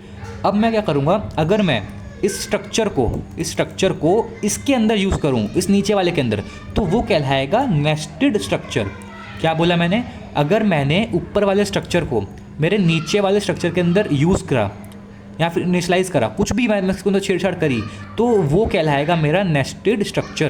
क्या मतलब, मैं ये कह रहा हूँ कि अगर मैंने यहाँ पे ऐसा लिख दिया STRUCT स्ट्रक्ट, और मैं यहाँ पे लिख देता हूँ सेक्शन, और सेक्शन के बाद मैं लिख रहा हूँ S1, तो ये बन चुका है मेरा नेस्टेड स्ट्रक्चर। इसका क्या मतलब है, इसका मतलब ये है कि अब मैं लिखूँगा यहाँ पे C1 डॉट का क्या मतलब है, C1 का मतलब हो गया ये वाला, क्योंकि क्यों, C1 मैंने क्या बोला था, C1 है माई कॉलेज, तो माई कॉलेज तो यही वाला है ना, यही वाला। तो C1 में मुझे क्या क्या दिखेगा, एज दिखेगा, नंबर दिखेगा, और ये वाला S1 दिखेगा। समझ में आ रहा है, ये वाला S1, और ये S1 क्या है, ये S1 है सेक्शन, और सेक्शन क्या है, सेक्शन है ये। समझ में क्या हो रहा है, देखो कुछ नहीं हो रहा, बहुत बेसिक चीज़ है। मैंने बोला C1 डॉट एज, और C1 में मैं गया, C1 क्या है, C1 है माई कॉलेज, और माई कॉलेज क्या था, माई कॉलेज था एज और नंबर उसके अंदर, और क्या था, और है S1, और S1 क्या है, S1 के अंदर है सेक्शन, और सेक्शन क्या है, सेक्शन है हमारा, सेक्शन के अंदर क्या है, MNO क्या है, मोबाइल नंबर। ये चीज़ समझ में आई, आई होप ये चीज़ समझ में आई। और मैं यहाँ पे लिखूँगा अब S1, देखो दिखा S1 लिखा हुआ आ रहा है यहाँ में, S1 यानी कि C1 के अंदर S1, वही हो रहा है, C1 के अंदर S1 ही तो आ रहा है। C1 क्या था, माई कॉलेज, तो माई कॉलेज के अंदर S1 है, तो वही तो चीज़ हो रही है। अब S1 के अंदर क्या क्या, इसमें क्या क्या आना चाहिए, देखो S1 के अंदर आएगा मोबाइल नंबर, क्यों, क्योंकि S1 क्या है, सेक्शन से रिलेटेड है। समझ में आई बात, ये C1 रिलेटेड है M1 से, सॉरी माई कॉलेज से। तो अगर मैं C1 लिखूंगा तो C1 के अंदर मैं वो सब एक्सेस कर पाऊंगा जो माई कॉलेज के अंदर होगा। अब माई कॉलेज के अंदर सेक्शन भी आ रहा है, तो मैं सेक्शन को भी एक्सेस कर पाऊंगा, क्यों, क्योंकि सेक्शन लिखा हुआ है, सॉरी S1 है सेक्शन से रिलेटेड, और सेक्शन है ये इंटीजर MNO, ये बात समझ में आई? आई होप ये बात समझ में आई होगी। अगर मैं यहाँ पे अब डॉट लगाता हूँ तो देखो लिखा हुआ आ रहा है MNO। अब मैं इसको इक्वल बोल देता हूँ, कुछ भी बोल देता हूँ, 8383918785 कुछ भी बोल दिया मैंने, ठीक है, 845 कुछ भी बोल दिया मैंने। अगर मैं अब इसमें जाऊँ एज की जगह पे और मैं लिखूँ C1.S1 और फिर यहाँ पे लिखूँ MNO और फिर मैं इसको रन करवाऊँ तो प्रिंट होगा मोबाइल नंबर किसी भी बच्चे का। समझ में आई ये बात? मैंने क्या क्या समझाया आपको? इसी को हम बोलते हैं नेस्टेड स्ट्रक्चर। अच्छा सॉरी, ये ज़्यादा बड़ा हो गया होगा इसलिए दिक्कत कर रहा है, मैं इसको छोटा कर देता हूँ, ठीक है। इंटीजर ही कहा था ना मैंने, इंटीजर ही कहा था मैंने। चलो मैं इसको रन कर देता हूँ एक बार। ये रन हो रहा है और ये रन हो गया, ठीक है। तो यही काम करता है हमारा स्ट्रक्चर। समझ में आई स्ट्रक्चर का क्या काम है? अब हम इसको थोड़ा सा रीड कर लेते हैं, देखो यूनियन क्या है मैं समझाता हूँ। स्ट्रक्चर क्या है? स्ट्रक्चर है अ user defined data type that groups variable in of different types. क्या मतलब? मैं समझा देता हूँ। जैसे कि मैंने क्या बताया था कि एक क्लास है, इसके अंदर डेटा टाइप अलग अलग चीज़ों को मैं स्टोर करवा रहा हूँ। तो ज़रूरी नहीं है कि सारे के सारे इंटीजर ही हों, कुछ भी हो सकता है। हो सकता है कि एज जो है इंटीजर की हो सकता है कि जो नंबर है वो लॉन्ग इंटीजर हो, ठीक है, वो लॉन्ग इंट हो। तो डेटा टाइप अलग अलग हो गया कि नहीं हो गया? लेकिन एरे में क्या प्रॉब्लम थी? एरे में क्या था? कंटिन्यूस कितना कि एक ही डेटा टाइप का वैल्यू स्टोर हो सकती है। लेकिन स्ट्रक्चर में ऐसा कुछ नहीं है। स्ट्रक्चर में आप डिफरेंट डेटा टाइप की वैल्यूज़ को भी स्टोर करवा सकते हो, ये इसका एक प्लस पॉइंट रहता है। और यूनियन में भी करवा सकते हो, तो कुछ ऐसे प्रॉब्लम नहीं आती, ठीक है। ये हो गया स्ट्रक्चर। इसके बाद separate memory allocated for each member. इसका क्या मतलब है मैं समझाता हूँ इसका क्या मतलब है, ठीक है। अगर मैं यहाँ पर आऊँ स्ट्रक्चर के अंदर तो ध्यान देना, हर एक स्ट्रक्चर का ना अपनी अपनी एक मेमोरी मिल रही होगी। हर एक स्ट्रक्चर के एलिमेंट को क्या मतलब एलिमेंट को, ये वाला एलिमेंट जैसे इंटीजर है, इंटीजर इस स्ट्रक्चर का एलिमेंट है MNO। एज जो है, नंबर जो है इस स्ट्रक्चर का एलिमेंट है। जो माई सर्कल है, माई कॉलेज है, वो इस स्ट्रक्चर का एलिमेंट है। तो ये बात समझ में आ रही है क्या हो रहा है यहाँ पे? आई होप समझ में आ रही होगी बात ये। तो यहाँ पे ना हर एक एलिमेंट को अपना अपना वो मिलेगी, वैल्यू मिलेगी अपनी अपनी। जैसे ये एलिमेंट है, इस एलिमेंट को कुछ ना कुछ अपनी खुद की वैल्यू मिली होगी। जैसे 4 बाइट की मिलती है, राइट, 4 बाइट की मिली होगी, ठीक है। यहाँ पे क्या था यहाँ पे था एज, तो इस एज को 4 बाइट की वैल्यू मिली होगी, ठीक है। यहाँ पे नंबर को भी 4 बाइट की वैल्यू मिली होगी, ठीक है। फिर सेक्शन को भी कुछ नंबर ऑफ वैल्यूज़ मिली होंगी, क्योंकि यहाँ पे INT NO है ना, तो यहाँ पे भी इसको 4 बाइट की ही मिली होगी। एक सेकेंड, तो यहाँ पे भी इसको 4 बाइट की मिली होगी। तो जो ये चीज़ हो रही है, ये चीज़ आपको समझ में आनी चाहिए, ठीक है, कि यहाँ पे जो अगली चीज़ मैं आपको समझाने जा रहा हूँ वो थोड़ी सी इंपॉर्टेंट हो सकती है। यहाँ पे क्वेश्चन निकल कर आता है जो वाइवा वाले बहुत रेयर पूछते हैं, लेकिन तभी पूछते हैं जब उन्हें दिखता है कि बच्चे के अंदर अकल है या बच्चों को पता है कि वो बहुत डीप में पढ़ कर आया है। हमसे पूछा जाएगा कि भैया ये बताओ कि इसका ना वो क्या होता है, क्या बोलते हैं, कितनी ये जगह को स्टोर करवाता है, ठीक है। यहाँ पे मैं दिखा देता हूँ, ये लिखा हुआ है साइज़। इसका साइज़ कितना होता है? किसका साइज़? स्ट्रक्चर का साइज़। तो स्ट्रक्चर का साइज़ होता है sum of all size of all members including padding, ठीक है। ये पैडिंग शब्द क्या है ये आपको भी ध्यान नहीं देना, ठीक है, क्योंकि ये नहीं पूछते इतना, ठीक है। ये वाली चीज़ इतनी नहीं पूछते क्योंकि इसमें पैडिंग आ जाता है। ये पैडिंग क्या है फिर आपको समझना पड़ेगा। पैडिंग का मतलब ये होता है कि देखो मैं आपको बहुत ईजी भाषा में समझाने की कोशिश करता हूँ, एक सेकेंड। जो हमारा मेमोरी रहती है उस मेमोरी के अंदर ना ये समझो यहाँ तो 2 बाइट स्टोर होगी, 4 बाइट होगी, 8 बाइट होगी, यानी 2 के मल्टीपल स्टोर होना पसंद करते हैं, ठीक है। लेकिन मान लो कि हमने कुछ ऐसा कर दिया कि 4 बाइट का एक कैरेक्टर आ गया और 1 बाइट का एक कैरेक्टर आ गया, एक एलिमेंट आ गया। तो टोटल एलिमेंट जो हुआ ना वो हुआ 5, ठीक है। टोटल हमारा 5 हुआ।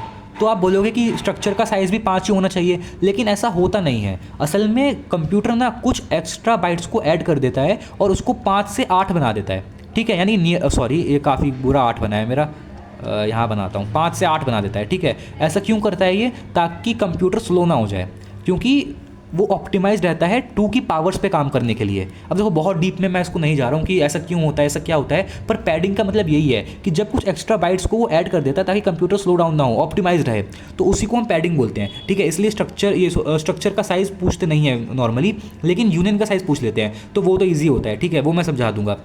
तो आपको ना ये स्ट्रक्चर का और यूनियन का डिफरेंस आना चाहिए, क्योंकि ये डिफरेंस जो है ना बहुत इंपॉर्टेंट डिफरेंस है यार। ये पूछा जाता है क्वेश्चन, टॉपिक्स पूरे पूरे उठ के सीधे सीधे क्वेश्चन उठ कर आते हैं। ये इसका सिंटैक्स है देखो स्ट्रक्चर का, ठीक है। ऐसे आप इसको लिख सकते हो जैसे मैंने आपको बताया था अभी ऊपर, ठीक है। और मल्टीपल मेंबर्स एक साथ इनिशियलाइज कर सकते हो, ये आपको पता ही है, ठीक है।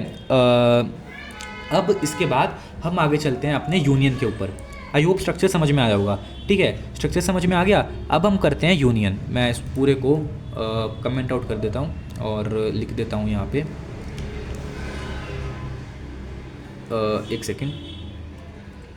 अब मैं दोबारा लिखता हूँ हैश इंक्लूड stdio.h और फिर यहाँ पे इसके बाद में int main।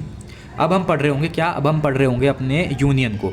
देखो बाहर से अगर आवाज़ें आ रही हैं तो प्लीज़ उनको इग्नोर कर देना, क्योंकि मैं दिन में रिकॉर्ड कर रहा हूँ। वैसे मैं रात को ही रिकॉर्ड करता हूँ, बट अभी टाइम की कमी चल रही है इसलिए मैं दिन में रिकॉर्ड कर रहा हूँ। सो थोड़ा बहुत मैनेज कर लेना यार, ठीक है। अब हम करेंगे यूनियन को पढ़ेंगे अब हम। तो यूनियन भी सेम है, यूनियन का तरीका भी सेम है, लेकिन यहाँ पे क्या चेंज आता है। यूनियन भी बिल्कुल बहुत हद तक सेम है, यूनियन किससे, बहुत हद तक सेम है यूनियन स्ट्रक्चर से। लेकिन यहाँ पे यूनियन के अंदर चेंज ये आता है कि यूनियन ना, देखो यहाँ पे भी लिखा हुआ है user defined data type where member share the same memory location. ये दोनों डिपेंड करते हैं मेमोरी लोकेशन के अंदर।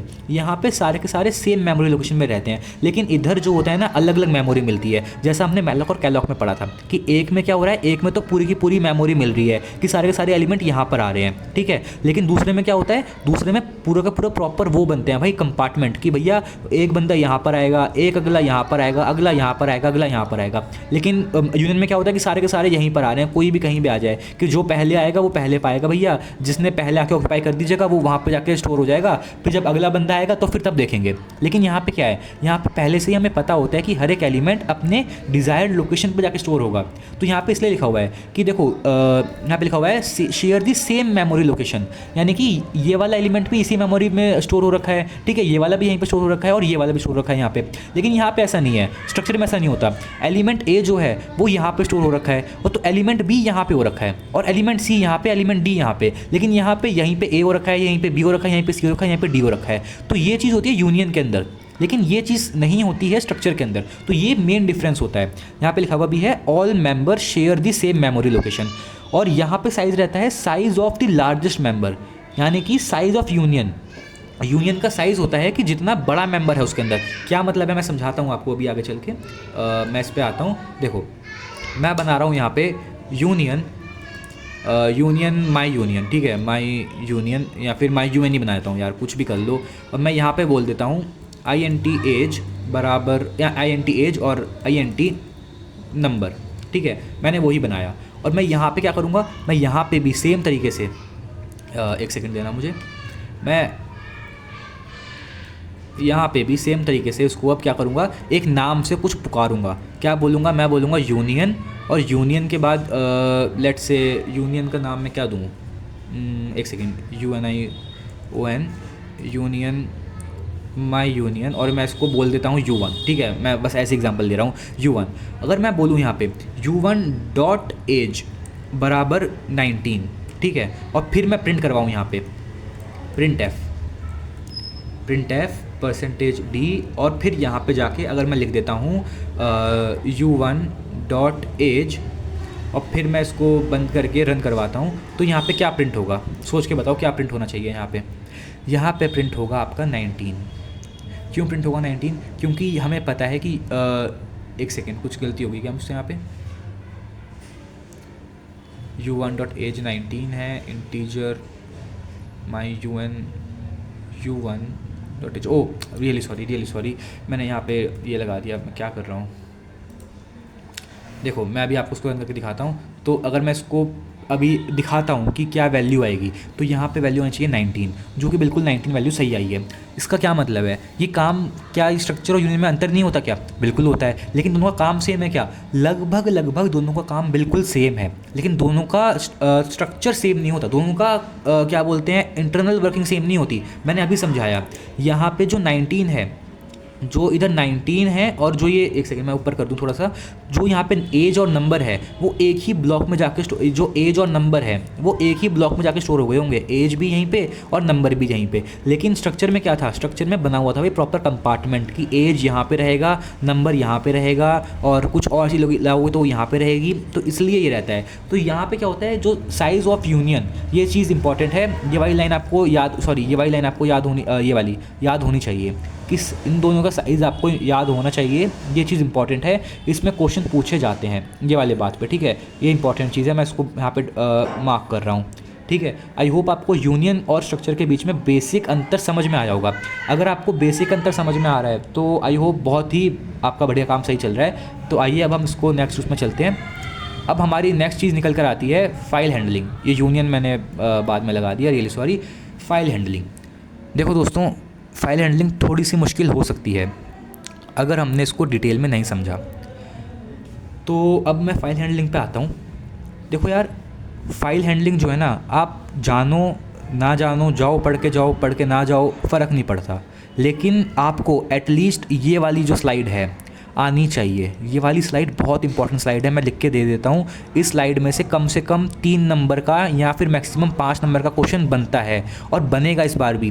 क्यों? क्योंकि आपको ना ये क्वेश्चन ये आने चाहिए, इनके बीच का डिफरेंस आपको आना चाहिए। देखो यूनिट 3 में कुछ नहीं है, यूनिट 3 में सिर्फ और सिर्फ डिफरेंसेस याद करने हैं आपको और आपके काम बन जाएंगे, ठीक है। ऐसे ही यहाँ पे ना आपको ये स्लाइड याद करके जानी है। ये क्या चीज़ है मैं समझाता हूँ आगे, लेकिन हाँ ये चीज़ आपको याद करके जानी है, तभी आप अच्छा स्कोर कर पाओगे। अगर आप चाहते हो आप अच्छा स्कोर करो तो ये स्लाइड याद करके जाना। फाइल हैंडलिंग का यहाँ से एक क्वेश्चन बनेगा ही बनेगा कि डिफरेंस बताओ आर डब्ल्यू ए और आर प्लस में, ठीक है, या डिफरेंस बताओ आर प्लस में, आर में और डब्ल्यू प्लस में, ठीक है। किसी कोई भी 3 दे देगा, 3 नंबर का क्वेश्चन बन जाएगा, कोई भी 5 बोल देगा, 5 नंबर का बन जाएगा, लेकिन आएगा वो इसी के अंदर से, ठीक है। इन्हीं जो कुछ मैंने दे रखे हैं आपको, ये 10-12, इन्हीं में से निकल कर आएगा कुछ ना कुछ क्वेश्चन। तो आपको ये चीज़ अच्छे से कंठस्थ कर लेनी है, याद कर लेनी है और लिख कर आनी है वहाँ पे, ठीक है। अभी हम चलते हैं अपने फाइल हैंडलिंग के ऊपर। तो मैं आपको यहाँ पे दिखा देता हूँ कि फ़ाइल हैंडलिंग से कि मेरा क्या मतलब है। आप अभी इस यूनियन को भूल जाओ, अभी हम यहाँ पे पढ़ेंगे फ़ाइल हैंडलिंग, ठीक है। फ़ाइल हैंडलिंग, मेरा फ़ाइल हैंडलिंग से क्या मतलब है? देखो यार, फाइल हैंडलिंग से मेरा क्या मतलब है कि अभी तक हम क्या करते हैं, अभी तक हम ये करते आ रहे हैं कि हमने ये एक फ़ाइल बनाई, इस फाइल में मैंने कुछ भी लिख दिया, मान लो मैंने लिख दिया ABCD, ठीक है। इस फाइल के अंदर मैंने ABCD लिख दिया और इस फाइल को मैंने अपने नोटपैड में ओपन किया था और नोटपैड से बंद करके मैंने कर दिया। तो एक तरीका ये होता है। लेकिन अब हम क्या कर रहे होंगे, अब हम कर रहे होंगे प्रोग्राम। हम एक प्रोग्राम लिख रहे होंगे, उस प्रोग्राम से हम एक फ़ाइल को ओपन कर रहे होंगे, ठीक है। उस फाइल में उस लिख रहे होंगे, कुछ भी लिख दिया, और उस फाइल को हम प्रोग्राम के थ्रू ही बंद कर देंगे, ठीक है। क्लोज़ कर दी और क्लोज़ कर दी एंड सेव कर दी, ठीक है। ये कर रहे होंगे, ठीक है। इसके अलावा हम इसके अंदर एक और काम कर रहे होंगे, हम प्रोग्राम के थ्रू ही फाइल्स को रीड भी कर रहे होंगे और देख रहे होंगे कि उस फाइल के अंदर क्या लिखा हुआ है। इसका फ़ायदा क्या होगा? इसका फ़ायदा ये होगा कि मान लो हमें ना, इसका फ़ायदा क्या होता है, देखो ये चीज़ पूछी जाती है कि फ़ाइल हैंडलिंग का फ़ायदा क्या होता है। यहाँ पे फ़ाइल हैंडलिंग हम यूज़ क्यों करते हैं, ठीक है। Why file handling are used, ठीक है। मैं बता दूँ, सबसे पहली, अगर हमें अपने वेरिएबल्स को या फिर डेटा को परमानेंटली स्टोर करवाना हो तो उनके लिए ये बहुत बेस्ट रहता है। सबसे बढ़िया काम ये है कि अगर हमें, मान लो क्या होता है कि आपने x की वैल्यू 10 दे दी प्रोग्राम के अंदर, ठीक है। प्रोग्राम चलाओगे 10 रहेगी क्योंकि ये रैम पे स्टोर है। जैसे ही आप प्रोग्राम को बंद करोगे तो वैसे ही ये 10 वैल्यू भी उड़ जाएगी। लेकिन अगर आप ये x बराबर 10 को किसी फाइल में स्टोर करवाओगे तो वो स्टोर होगी आपकी हार्ड ड्राइव के ऊपर, आपके कंप्यूटर की हार्ड ड्राइव पे या फिर SSD में, जहाँ पे भी आप चाहो, यानी कि फिजिकल मेमोरी में जाके वो स्टोर हो रही होगी बेसिकली। तो प्राइमरी मेमोरी में जब जाके वो स्टोर हो रही होगी तब आपको, जब वो मेमोरी में स्टोर हो रही होगी तो तब आपको चिंता की ज़रूरत नहीं है कि अगर एक कोड बंद भी हो जाए बीच में रन करना, तब भी मेरी वैल्यू जो है वो बिल्कुल सिक्योर है, क्योंकि वो एक फ़ाइल में स्टोर हो रखी है, ना कि किसी कोड के अंदर। कोड क्या होता है, अब आप बोलोगे कि यार कोड भी तो एक फ़ाइल ही होती है, तो देखो वो अलग चीज़ है। मैं मानता हूँ कि कोड भी एक फ़ाइल होती है, हम उस कोड को रन करते हैं, लेकिन उस कोड को रन करने के बाद कुछ वैल्यूज़ को हम कोड के अंदर ही असाइन करते हैं, जो तब तक ही चलेगी जब तक कोड चल रहा है। जैसे ही कोड चलना बंद हुआ, वो कोड में चलने वाली वैल्यूज़ भी बंद हो गई। लेकिन फाइल हैंडलिंग में ऐसा नहीं होता। फाइल हैंडलिंग आपको अलाउ करता है कि आप उन वैल्यूज़ को सीधा फाइल में डाल सकते हैं और वहाँ से एक्सेस कर सकते हैं जब भी आपका मन हो। तो ये फाइल हैंडलिंग का सबसे अच्छा इम्प्लीकेशन होता है, काफ़ी इंपॉर्टेंट रहता है ये इम्प्लीकेशन। तो आपको पता होना चाहिए कि हम फाइल हैंडलिंग कर क्यों रहे हैं। ठीक है, अब हम फाइल हैंडलिंग क्या कर रहे होंगे। देखो, फाइल हैंडलिंग के अंदर हमें ना एक चीज़ ध्यान देनी है। फाइल हैंडलिंग में ना आपको एक चीज़ पता होनी चाहिए, fgetS। ठीक है, मैं बताऊंगा क्या चीज़ है ये सारी की सारी। और एक आपको पता होना चाहिए फाइल पॉइंटर के बारे में। फाइल पॉइंटर के बारे में अगर ये सब नहीं पता तो मैं आपको बता दूं, पॉइंटर मैं अभी तक पढ़ाते हुए आया हूँ। हमारा मेन मोटिव क्या होगा, देखो हम कैसे काम कर रहे होंगे। सबसे पहले हम एक ना पॉइंटर बनाएंगे, एक पॉइंटर बनाएंगे। पॉइंटर कौन सा, ये पॉइंटर सिंपल पॉइंटर नहीं होगा यार, ये पॉइंटर रहेगा फाइल पॉइंटर, FILE, ये वाला पॉइंटर। यानी कि ये किसी फाइल को पॉइंट कर रहा होगा। समझ में आ रहा है, ये किसी फाइल को पॉइंट कर रहा होगा और हम उस फाइल को ओपन कर रहे होंगे या फिर उस फाइल के अंदर रीड कर रहे होंगे। और अगर आपको कुछ भी फाइल में लिखवाना है, अगर कुछ फाइल में लिखवाना है तो आप लिखोगे printf, पॉइंटर का नाम, पॉइंटर मतलब कि कहाँ पे लिखवाना है और क्या लिखवाना है। ठीक है, ये चीज़ है fprintf, ये ध्यान देना। अगर कुछ लिखवाना है फाइल में, कैसे लिखवाओगे, fprintf से। अगर कुछ पढ़ना है फाइल से तो पढ़ोगे fgetS से। और फाइल को एक्सेस करना है तो करोगे फाइल पॉइंटर से। मैंने तीन चीज़ें बोली। फाइल को पढ़ना है, पढ़ोगे fgetS से। फाइल के मतलब किसी उसके अंदर क्या लिखा हुआ है, ठीक है, फाइल के अंदर क्या लिखा है, पढ़ना है fgetS। फाइल में कुछ लिखना है, कुछ प्रिंट करवाना है, fprintf। ठीक है, fprintf। लेकिन किसी फाइल को एक्सेस करना है तो हम लिखेंगे पॉइंटर, कौन सा, फाइल पॉइंटर। ये सारा का सारा कैपिटल में है, फाइल पॉइंटर। ठीक है, PTR स्मॉल में है। तो ये हम ये यूज़ करेंगे किसी फाइल को एक्सेस करने के लिए। आई होप ये चीज़ समझ में आई कि हम कर क्या रहे हैं। अब मैं आपको दिखाता हूँ कि हम क्या कर रहे हैं। मैं फ़ाइल खोल लेता हूँ, जैसे कि data.txt फाइल बनी हुई है, मैं इसको भी डिलीट कर रहा हूँ यहाँ से। ठीक है, मैं इसको डिलीट कर देता हूँ और ये मैंने डिलीट कर दी। अगर मैं आता हूँ फाइल हैंडल पे, फाइल राइट पे आता हूँ मैं, ठीक है, तो क्या होगा, ध्यान देना मेरी बात। सबसे पहले मैंने क्या बताया, सबसे पहले तो हम वो लिखेंगे #include stdio.h, फिर int main के बाद ये तो हमारा बेसिक सा स्ट्रक्चर है ही है जो हमेशा चलता आ रहा है आज तक। ठीक है, ये सदियों तक चलता आया है, सदियों तक चलता रहेगा। आई होप इतना तो सबको अब याद हो ही गया होगा, मतलब प्रैक्टिस करने के बाद इतना समझ में आ जाता है कि हम क्या कर रहे हैं अब। ठीक है, चलो भाई देखो, अब हम बनाएंगे सबसे पहले अपना फाइल पॉइंटर। वो क्या करेगा, वो फाइल पॉइंटर अलाउ करेगा हमें किसी भी फाइल को एक्सेस करने के लिए। तो कैसे बनाएंगे, हम लिखेंगे FILE कैपिटल में फाइल, और हम यहाँ बना देंगे पॉइंटर PTR। क्या करा मैंने एक फाइल पॉइंटर बना दिया। अब जो कुछ भी मैं करूँगा छेड़छाड़, वो मैं इस पॉइंटर के साथ ही करूँगा छेड़छाड़, समझ में आई, ताकि मैं इसी को मैनिपुलेट करके वैल्यूज़ को उठा पाऊँ। अब मुझे किसी फाइल को ओपन करना है, अगर मुझे किसी फाइल को ओपन करना है तो मैं सिंपल सा लिख दूंगा fopen। ठीक है, मैं लिख दूंगा यहाँ पे PTR मतलब पॉइंटर है ना, उसके अंदर मैं लिख दूंगा fopen। और ओपन मुझे क्या करना है, मुझे ओपन करना है मेरे किसी क्या बोलते हैं, किसी डेटा को ओपन करना है मुझे। कैसे, data.txt। ठीक है, ये है फाइल का नाम कि मुझे किस फाइल को ओपन करना है, और इसके बाद कि मुझे कैसे ओपन करना है, रीड करना है, राइट करना है, क्या करना है। मैं समझाता हूँ कि मैं क्या कह रहा हूँ। देखो एक सेकेंड, ये चीज़ समझ में आई। मैंने क्या करा, मैंने एक फ़ाइल का पॉइंटर बनाया। ठीक है, उस फाइल के पॉइंटर को मैंने क्या करा, मैंने फ़ाइल को ओपन करा। कौन सी फाइल को ओपन करा, इस वाली फाइल को मैंने ओपन करा। और कैसे ओपन करा, मैंने रीड मोड में ओपन करा, सॉरी राइट मोड में ओपन करा। मोड का क्या मतलब है, मैं बताता हूँ क्या मतलब है मोड का। अब यहाँ पे चीज़ काम आएगी, ध्यान देना। देखो एक सेकेंड, मैं इरेज़र ले लेता हूँ यहाँ पे,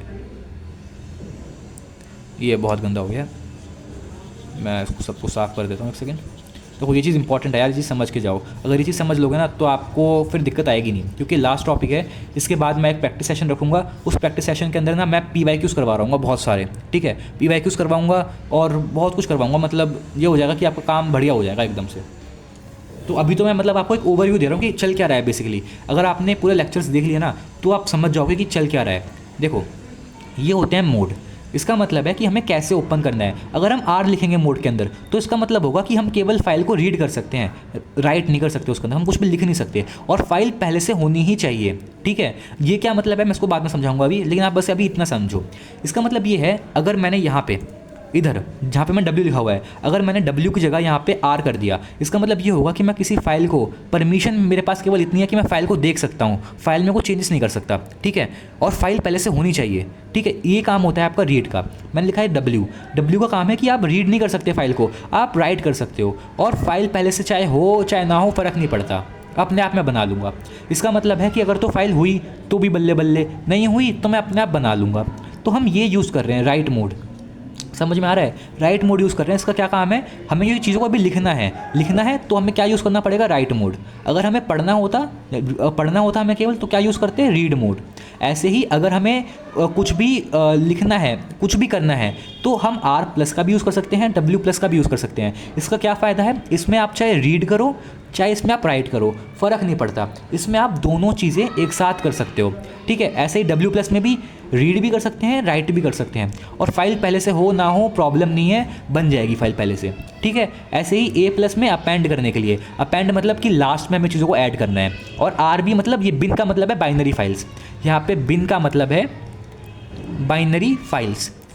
ठीक है, तो ये चीज़ आई होप समझ में आएगी। देखो, ये चीज़ आपको थोड़ा थोड़ा प्रैक्टिस करोगे तभी याद होगी, ये मत सोचना कि एक दिन में याद हो जाएगी पूरी की पूरी, आपको थोड़ा प्रैक्टिस करना पड़ेगा, समझना पड़ेगा, तभी समझ पाओगे। तो अभी हमें क्या करना है, अभी हमें अपनी फाइल में कुछ राइट करना है, तो मुझे अभी W लिखना पड़ेगा। क्यों? क्योंकि देखो, मुझे पता है ना कि मैं फाइल में कुछ चीज़ें लिख सकता हूँ, और चाहे पहले से फाइल हो चाहे ना हो, अगर तो होगी तो ठीक है, अगर नहीं होगी तो मैं बना दूंगा।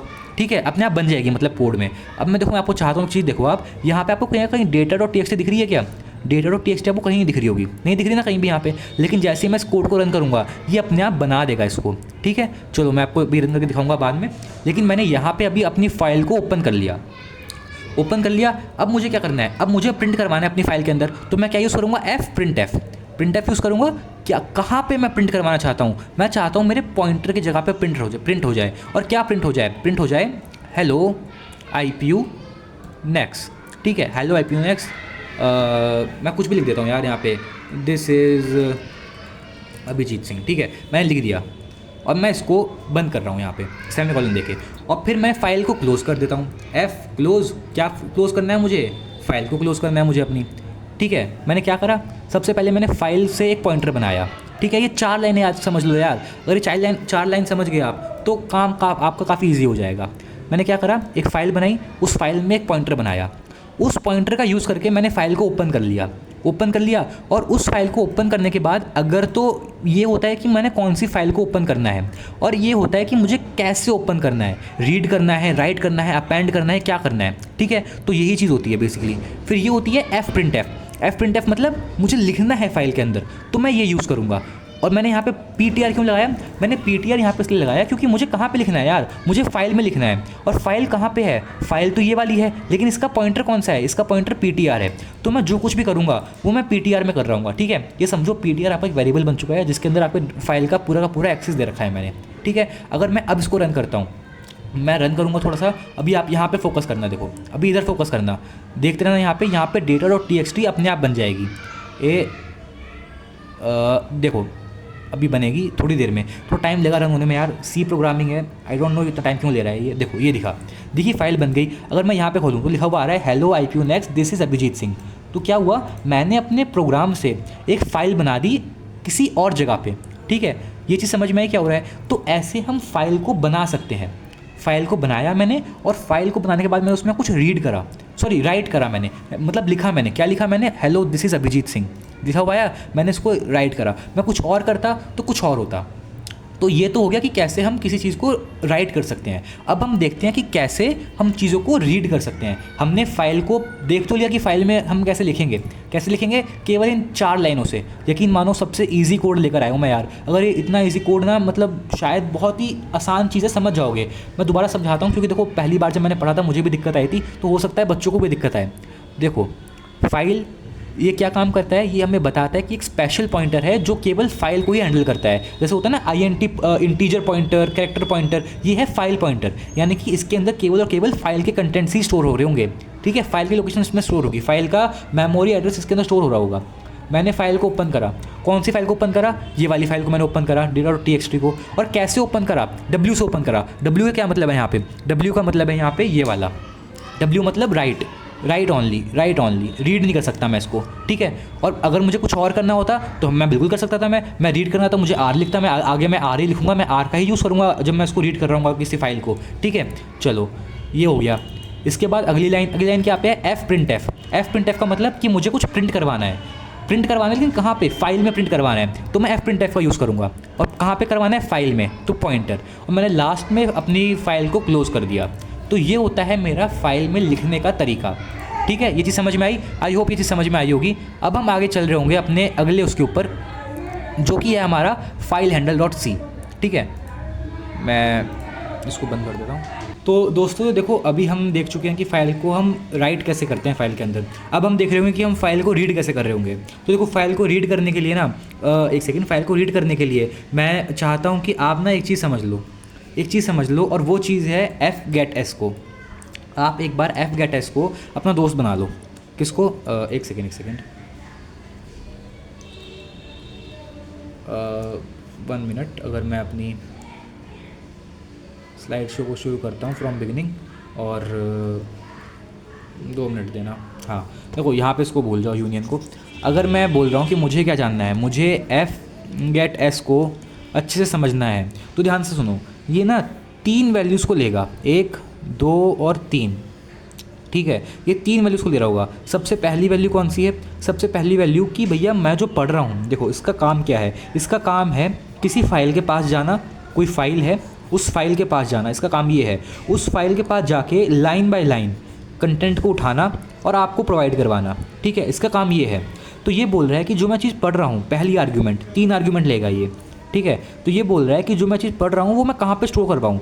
तो पहली चीज़ मैं कहाँ पे स्टोर करवाऊँ, ठीक है। दूसरी चीज़ कि मैं एक बारी में कितनी सारी चीज़ें पढ़ सकता हूँ, ठीक है, मैं कितना पढ़ सकता हूँ। मैं यहाँ पे हिंदी में लिख रहा हूँ कितना, कि मैं कितना पढ़ सकता हूँ एक बारी में, आप बताओ। और एक पॉइंटर, कौन सा पॉइंटर, फाइल का पॉइंटर, कि मुझे कौन सी फाइल में जाके पढ़ना है, ठीक है। तो fgetS ये 3 चीज़ें लेता है। पहली चीज़ कि मैं जो पढ़ रहा हूँ वो मैं कहाँ पे स्टोर करवाऊँ, और दूसरी चीज़ मैं कितना पढ़ूँ एक बारी में, तीसरी चीज़ मैं कहाँ से पढ़ूँ, ठीक है। fgetS 3 चीज़ें ले रहा है। मैं दोबारा बताता हूँ, 3 चीज़ें, मैं कहाँ पे जो पढ़ रहा हूँ मैं कहाँ पे रखूँ, मैं जो पढ़ रहा हूँ वो कितना पढ़ूँ, और जो मैं पढ़ रहा हूँ वो मैं कहाँ से पढ़ूँ, ठीक है। ये 3 चीज़ें आपको चल गया पता, तो fgetS आपको समझ में आ जाएगा, ठीक है। ये 3 चीज़ें काम चलती हैं।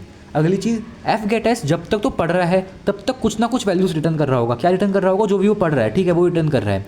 लेकिन अगर वो कुछ नहीं पढ़ पा रहा, मतलब लाइन के फाइल के आखिरी में आ चुका है वो, तो वो रिटर्न कर देगा नल रिटर्न कर देगा, 0, मतलब वो कुछ वैल्यू रिटर्न नहीं करेगा, ठीक है। आप वहाँ से टर्मिनेट कर सकते हैं। तो हम क्या कर रहे होंगे, हम अपनी फ़ाइल को ओपन कर रहे होंगे। मैं बता दूँ कि हम रीड कैसे कर रहे होंगे, ठीक है। सबसे पहले हम एक फ़ाइल का पॉइंटर बनाएंगे, जैसे हमने पहले बनाया था, फाइल पॉइंटर। हम क्या करेंगे, हम इस फाइल पॉइंटर को सबसे पहले इस फाइल पॉइंटर की हेल्प से किसी भी फाइल को ओपन करेंगे।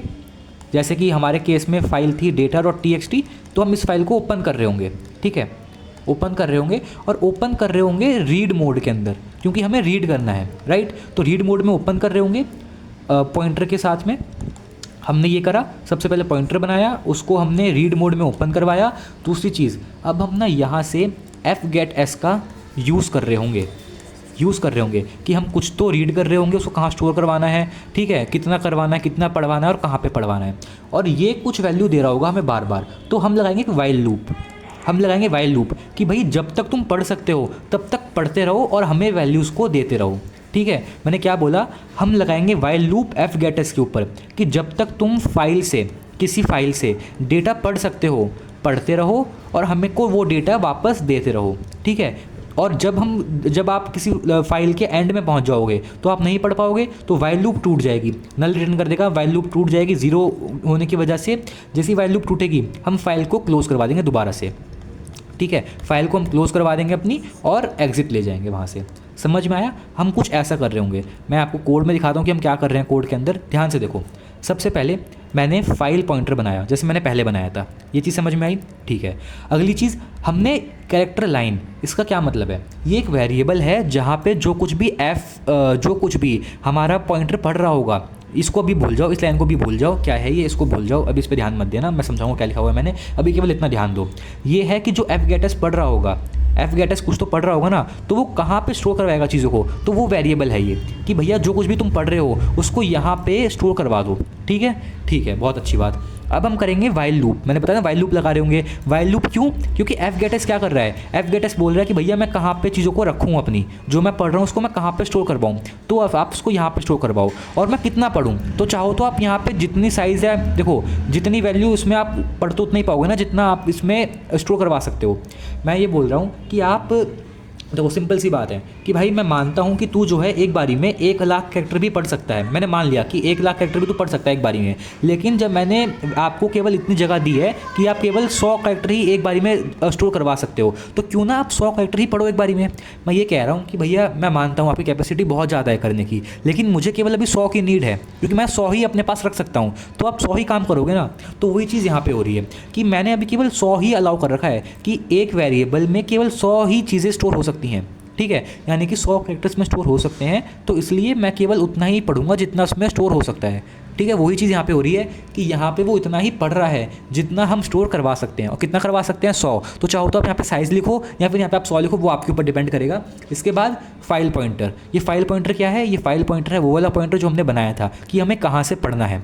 तो मैं दोबारा बता दूँ, मैंने क्या बोला, मैंने एफ गेट एस का यूज़ किया। एफ गेट एस का यूज़ मैंने क्यों किया, क्योंकि मुझे ये जानना था सबसे पहले कि कहाँ पे मैं रखूँ अपनी चीज़ों को, कितना पढ़ूँ और कहाँ से पढ़ूँ।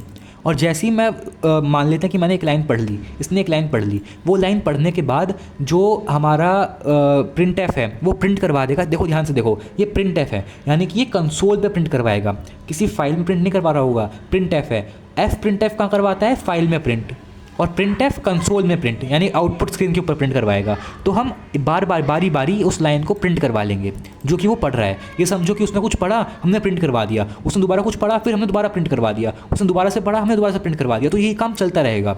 ठीक है, और आखिरी में हम फाइल को क्लोज कर देंगे। अगर मैं इसको अगर मैं इसको अपना कोड को रन करता हूँ, देखो ये मेरा VS कोड है, रियली सॉरी यार वो गलती से कट हो गया था मुझसे।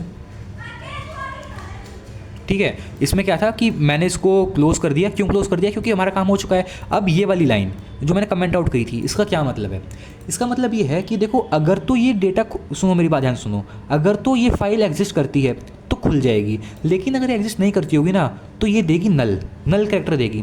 तो नल देने पे एरर ना जनरेट हो, उसके लिए हमने ये फ्लैग लगाया था। फ्लैग मतलब एक फ्लैग कंडीशन लगाई थी हमने कि यार अगर तो नल होती है वैल्यू, कि अगर बाई चांस कोई भी प्रॉब्लम हुई और हमारी फाइल खुल ना पाए, इसका वही मतलब है, अगर हमारी फाइल खुल ना पाए तो लिख देना फाइल नॉट फाउंड और वापस आ जाना, मतलब एरर नहीं देना। अगर मैं इसको ना लिखूँ ना और फाइल भी ना मिली मुझे और मैंने आर लगा रखा हो बाई चांस, तो दिक्कत ये होगी कि भैया ये ना मुझे एरर थ्रो कर देगा, बोलेगा कि फाइल तो है नहीं, तो मैं किस फाइल को ओपन करूँ। तो उस फाइल से बचने के लिए, उस एरर से बचने के लिए मैंने ये फ्लैग कंडीशन लगाई है। ये लगानी इंपॉर्टेंट होती है, इससे आप अपनी एरर हैंडलिंग को इंप्रूव कर रहे होते हैं। क्या एरर, कि देखो अगर तो ये नल हुआ, देखो सिंपल सी बात है, अगर ये नहीं खुल पाई तो ये नल रिटर्न करेगा, एफ ओपन नल रिटर्न करता है अगर फाइल वो ओपन नहीं कर पाया। तो वही चीज़ कि अगर तो ये नल हुआ, इसका मतलब फाइल ओपन नहीं हुई, तो सिंपल सा लिख दो फाइल नॉट फाउंड। और अगर तो ये ओपन हो चुका है तो नल नहीं होगा, तो ये वाली कंडीशन रन नहीं होगी। ठीक है, अगर मैं इसको भी रन करवाता हूँ तो ध्यान से देखना, अभी रन होगा। देखो मैं यहाँ पे दिखा दूँ कि डेटा और txt, ये वही डेटा है जो हमने अभी पहले बनाया था। ठीक है, यहाँ पे रन हो रहा है देखो, और अभी रन हो जाएगा 2 सेकंड के अंदर ये बस। देखो यहाँ पे लिखा हुआ आ गया, hello IPUNX this is Abhijit Singh लिखा हुआ आ रहा है, दिख रहा है ये। और ये कौन सी फाइल से आ रहा है, data.txt फाइल से, ये वाली फाइल से जो हमने पहले पढ़ी थी, जो हमने पहले लिखी थी जहाँ से। तो वही चीज़ है कि हमने इसको ओपन करा, इसको हमने ओपन करा रीड मोड में, वहाँ से हमने fgetS की हेल्प से उसके अंदर जो भी लिखा हुआ है कंटेंट को उसको पढ़ा, और पढ़ने के बाद प्रिंट करवा दिया कंसोल के ऊपर। ठीक है, तो ये काम होता है कैसे हम फाइलों को रीड कर सकते हैं। हमने फाइल को रीड करना सीख लिया, फाइल में हमने राइट करना भी सीख लिया। राइट करोगे 4 लाइनों में राइट कर सकते हो यार, 4 लाइनों में राइट कर लिया, और बेसिकली 4-5 लाइनों में ही हमने रीड भी कर लिया। तो हमें फाइल को रीड करना आता है, राइट करना आता है। अगर आप इसमें आर की जगह पे ए कर दोगे, अपेंड कर दोगे, तो फाइल अपेंड होने लग जाएगी। अपेंड मतलब ऐड होने लग जाएगी। अब मैं आपको एक चीज़ बताना चाहूँगा, क्या चीज़ मैं आपको बताना चाहूँगा, इसका मतलब जो ये है ना कि पॉइंटर कहाँ पे होगा। ठीक है, स्टार्ट में है, एंड पे है, इसका क्या मतलब है, इसका मतलब सिंपल सा है। देखो मैं बताऊँ क्या मतलब है, देखो ध्यान से सुनना मेरी बात। जब हम किसी फाइल को ओपन करते हैं, मान लो ये लिखा हुआ है दिस इज़ IPUNext, ठीक है, and hi my name is Abhijit, ठीक है, ये मैंने लिख दिया, ठीक है।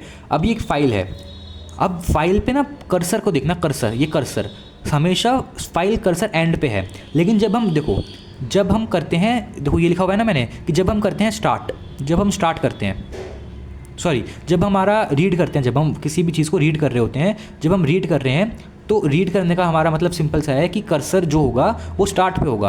कर्सर मतलब कि हम पढ़ना शुरू करेंगे यहाँ से, स्टार्ट से पढ़ना शुरू करेंगे, तो हम पढ़ते हुए ऐसे पढ़ते हुए चलेंगे, ठीक है।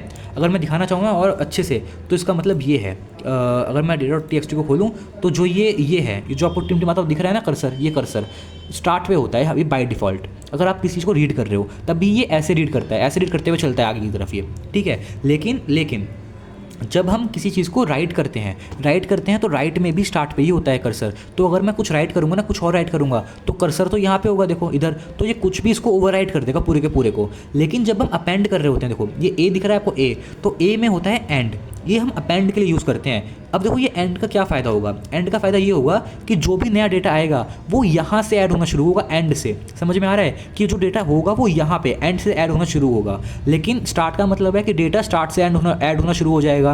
यानी कर्सर कहाँ पे है आपका, सीकर का कहाँ पे है आपका, तो वो बताता है। जो मैंने यहाँ पे लिख रखा है ना, ये एंड वगैरह क्या है।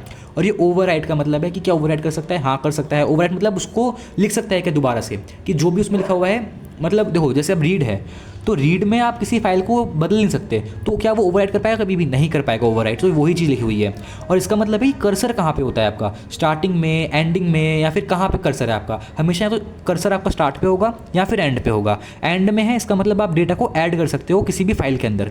अगर स्टार्टिंग में है तो स्टार्टिंग का मतलब है कि आप डेटा को रीड कर सकते हो, क्योंकि आप डेटा को रीड करोगे स्टार्टिंग से, ठीक है, सही बात है ना। डेटा को आप स्टार्टिंग से तो रीड करोगे, और ऐड कहाँ पे करना चाहोगे, आप चाहोगे कि डेटा लास्ट में ऐड हो, ठीक है। ये नो का मतलब ये ऐसे मैंने बता रहा हूँ बस समझाने के लिए, ठीक है। आई होप ये समझ में आया होगा आपको। अब हम स्टार्टिंग से ओवरव्यू देख लें कि हमने क्या क्या पढ़ा है। हमने थोड़ा सा पॉइंटर्स के बारे में पढ़ा। पॉइंटर्स काफ़ी इंपॉर्टेंट होता है। पॉइंटर्स क्या होते हैं हमें पता चल गया। पॉइंटर्स के बाद हमने पढ़ा पॉइंटर टू पॉइंटर कि इसका क्या मतलब है, ये समझ में आया। जेनरिक पॉइंटर पढ़ा हमने, ये काफ़ी इंपॉर्टेंट है, ये चीज़ इंपॉर्टेंट है और ये इंपॉर्टेंट है, ये पूछा जाता है। मैं केवल वही बता रहा हूँ जो इंपॉर्टेंट है यार। मैं ये नहीं बता कि ये भी पढ़ लो, वो भी पढ़ लो, ये सब कुछ पढ़ लो। इंपॉर्टेंट सब कुछ होता है, लेकिन जो सबसे ज़्यादा बार रिपीट हुआ है मैं वो बता रहा हूँ, ठीक है। पॉइंटर अर्थमेटिक इतना इंपॉर्टेंट नहीं है, इतना नहीं पूछा गया, लेकिन हाँ कभी कभी पूछ लेते हैं, इसलिए जानकारी होनी चाहिए इसकी। इसके बाद मेमोरी एलोकेशन इन सी। इसके अंदर मेमोरी एलोकेशन इन सी के अंदर ये वाला डिफरेंस छोटा सा कि स्टैटिक क्या होती है, डायनेमिक क्या होती है, ये सब। इसके बाद ये तो बहुत इंपॉर्टेंट है भाई। ये वाला जो कॉन्सेप्ट मैं बता रहा हूँ उसको मान के चलो कि ये चीज़ इंपॉर्टेंट है यार। ये चीज़ें ना आती हैं, जो मैं बता रहा हूँ आपको, ये पूरा का पूरा ये चीज़ इंपॉर्टेंट है, ये पूछे जाता है, तो आपको पता होना चाहिए। सिंटेक्स क्या होता है, ठीक है, सिंटेक्स कैसे लिखते हैं इसका, फीचर क्या होते हैं इसके, मैलॉक के और कैलॉक के, ये डिफरेंस इंपॉर्टेंट है, मैं लिख रहा हूँ इंपॉर्टेंट, ये पूछा जाता है। इसके बाद स्ट्रक्चर और यूनियन हम देख चुके हैं, इन दोनों का डिफरेंस, स्ट्रक्चर का और यूनियन का डिफरेंस क्या होता है। अब हाँ, इसमें एक चीज़ देख लेना, कभी कभी ना अगर आपके करवाया गया है, जैसे ये दिक्कत रहती है हर बार सेल्फ रिट्रेनिंग रेफरिंग स्ट्रक्चर को, सेल्फ रेफरिंग स्ट्रक्चर अगर वो आपके कोर्स में है तो आप थोड़ा उसको देख लेना, क्योंकि कहीं कहीं जगह पे उसको दे देते हैं, कहीं कहीं पे नहीं देते, तो वो थोड़ा सा रहेगा। मैं उसको करवा दूँगा आगे चल के, अगर मुझे लगता है कि आप सबके उसमें भी है। तो उसके बाद ये स्ट्रक्चर हो गया। स्ट्रक्चर में हमने पढ़ लिया नेस्टेड स्ट्रक्चर क्या होता है, ये पढ़ चुके हैं। यूनियन क्या होता है, ये पढ़ चुके हैं। नेस्टेड यूनियन क्या होता है, ये पढ़ चुके हैं, ठीक है। इसके बाद हमें पढ़ना है रीड, राइट, अपेंड, इन सब के बारे में पढ़ना है। उसके बारे में क्या बोलते हैं फाइल हैंडलिंग के अंदर। फिर फाइल हैंडलिंग क्यों इंपॉर्टेंट होती है हमें ये देखना है, क्योंकि इससे हम अपने डेटा को स्टोर करवा सकते हैं काफ़ी अच्छी जगह पे, मतलब परमानेंटली स्टोर करवा सकते हैं। एफगेटस देखा हमने थोड़ा बहुत, और इसके बाद हमारा काम हो चुका है। तो यहीं तक था हमारा दोस्तों पूरा का पूरा ये यूनिट 3। अगर इसके बाद भी मुझे लगता है कि मैं कोई टॉपिक स्किप हो गया आपको लगता है या फिर कुछ भी होता है, तो चिंता मत करना, उस टॉपिक की अलग से वीडियो आ जाएगी और मैं उस टॉपिक को और डिटेल में समझा दूंगा। इसके अलावा और वीडियोस आएंगी आपकी प्रैक्टिस के ऊपर। प्रैक्टिस क्या होगी, प्रैक्टिस होगी मोस्ट इंपॉर्टेंट क्वेश्चंस की, PYQs की, या फिर जो भी आप चाहो उसके हिसाब से, ठीक है। प्रैक्टिस कर लेंगे हम थोड़ा बहुत क्वेश्चंस की, और इसके अलावा जो इंपॉर्टेंट टॉपिक्स और हैं मैं उनको डाल दूंगा ग्रुप के ऊपर या फिर वेबसाइट के ऊपर। बाकी तब तक के लिए आप सब हंसते रहिए, मुस्कुराते रहिए। मेरा नाम अभिजीत है और अलविदा लेता हूँ आप सबसे। Tata, bye bye, and that's all. Thank you.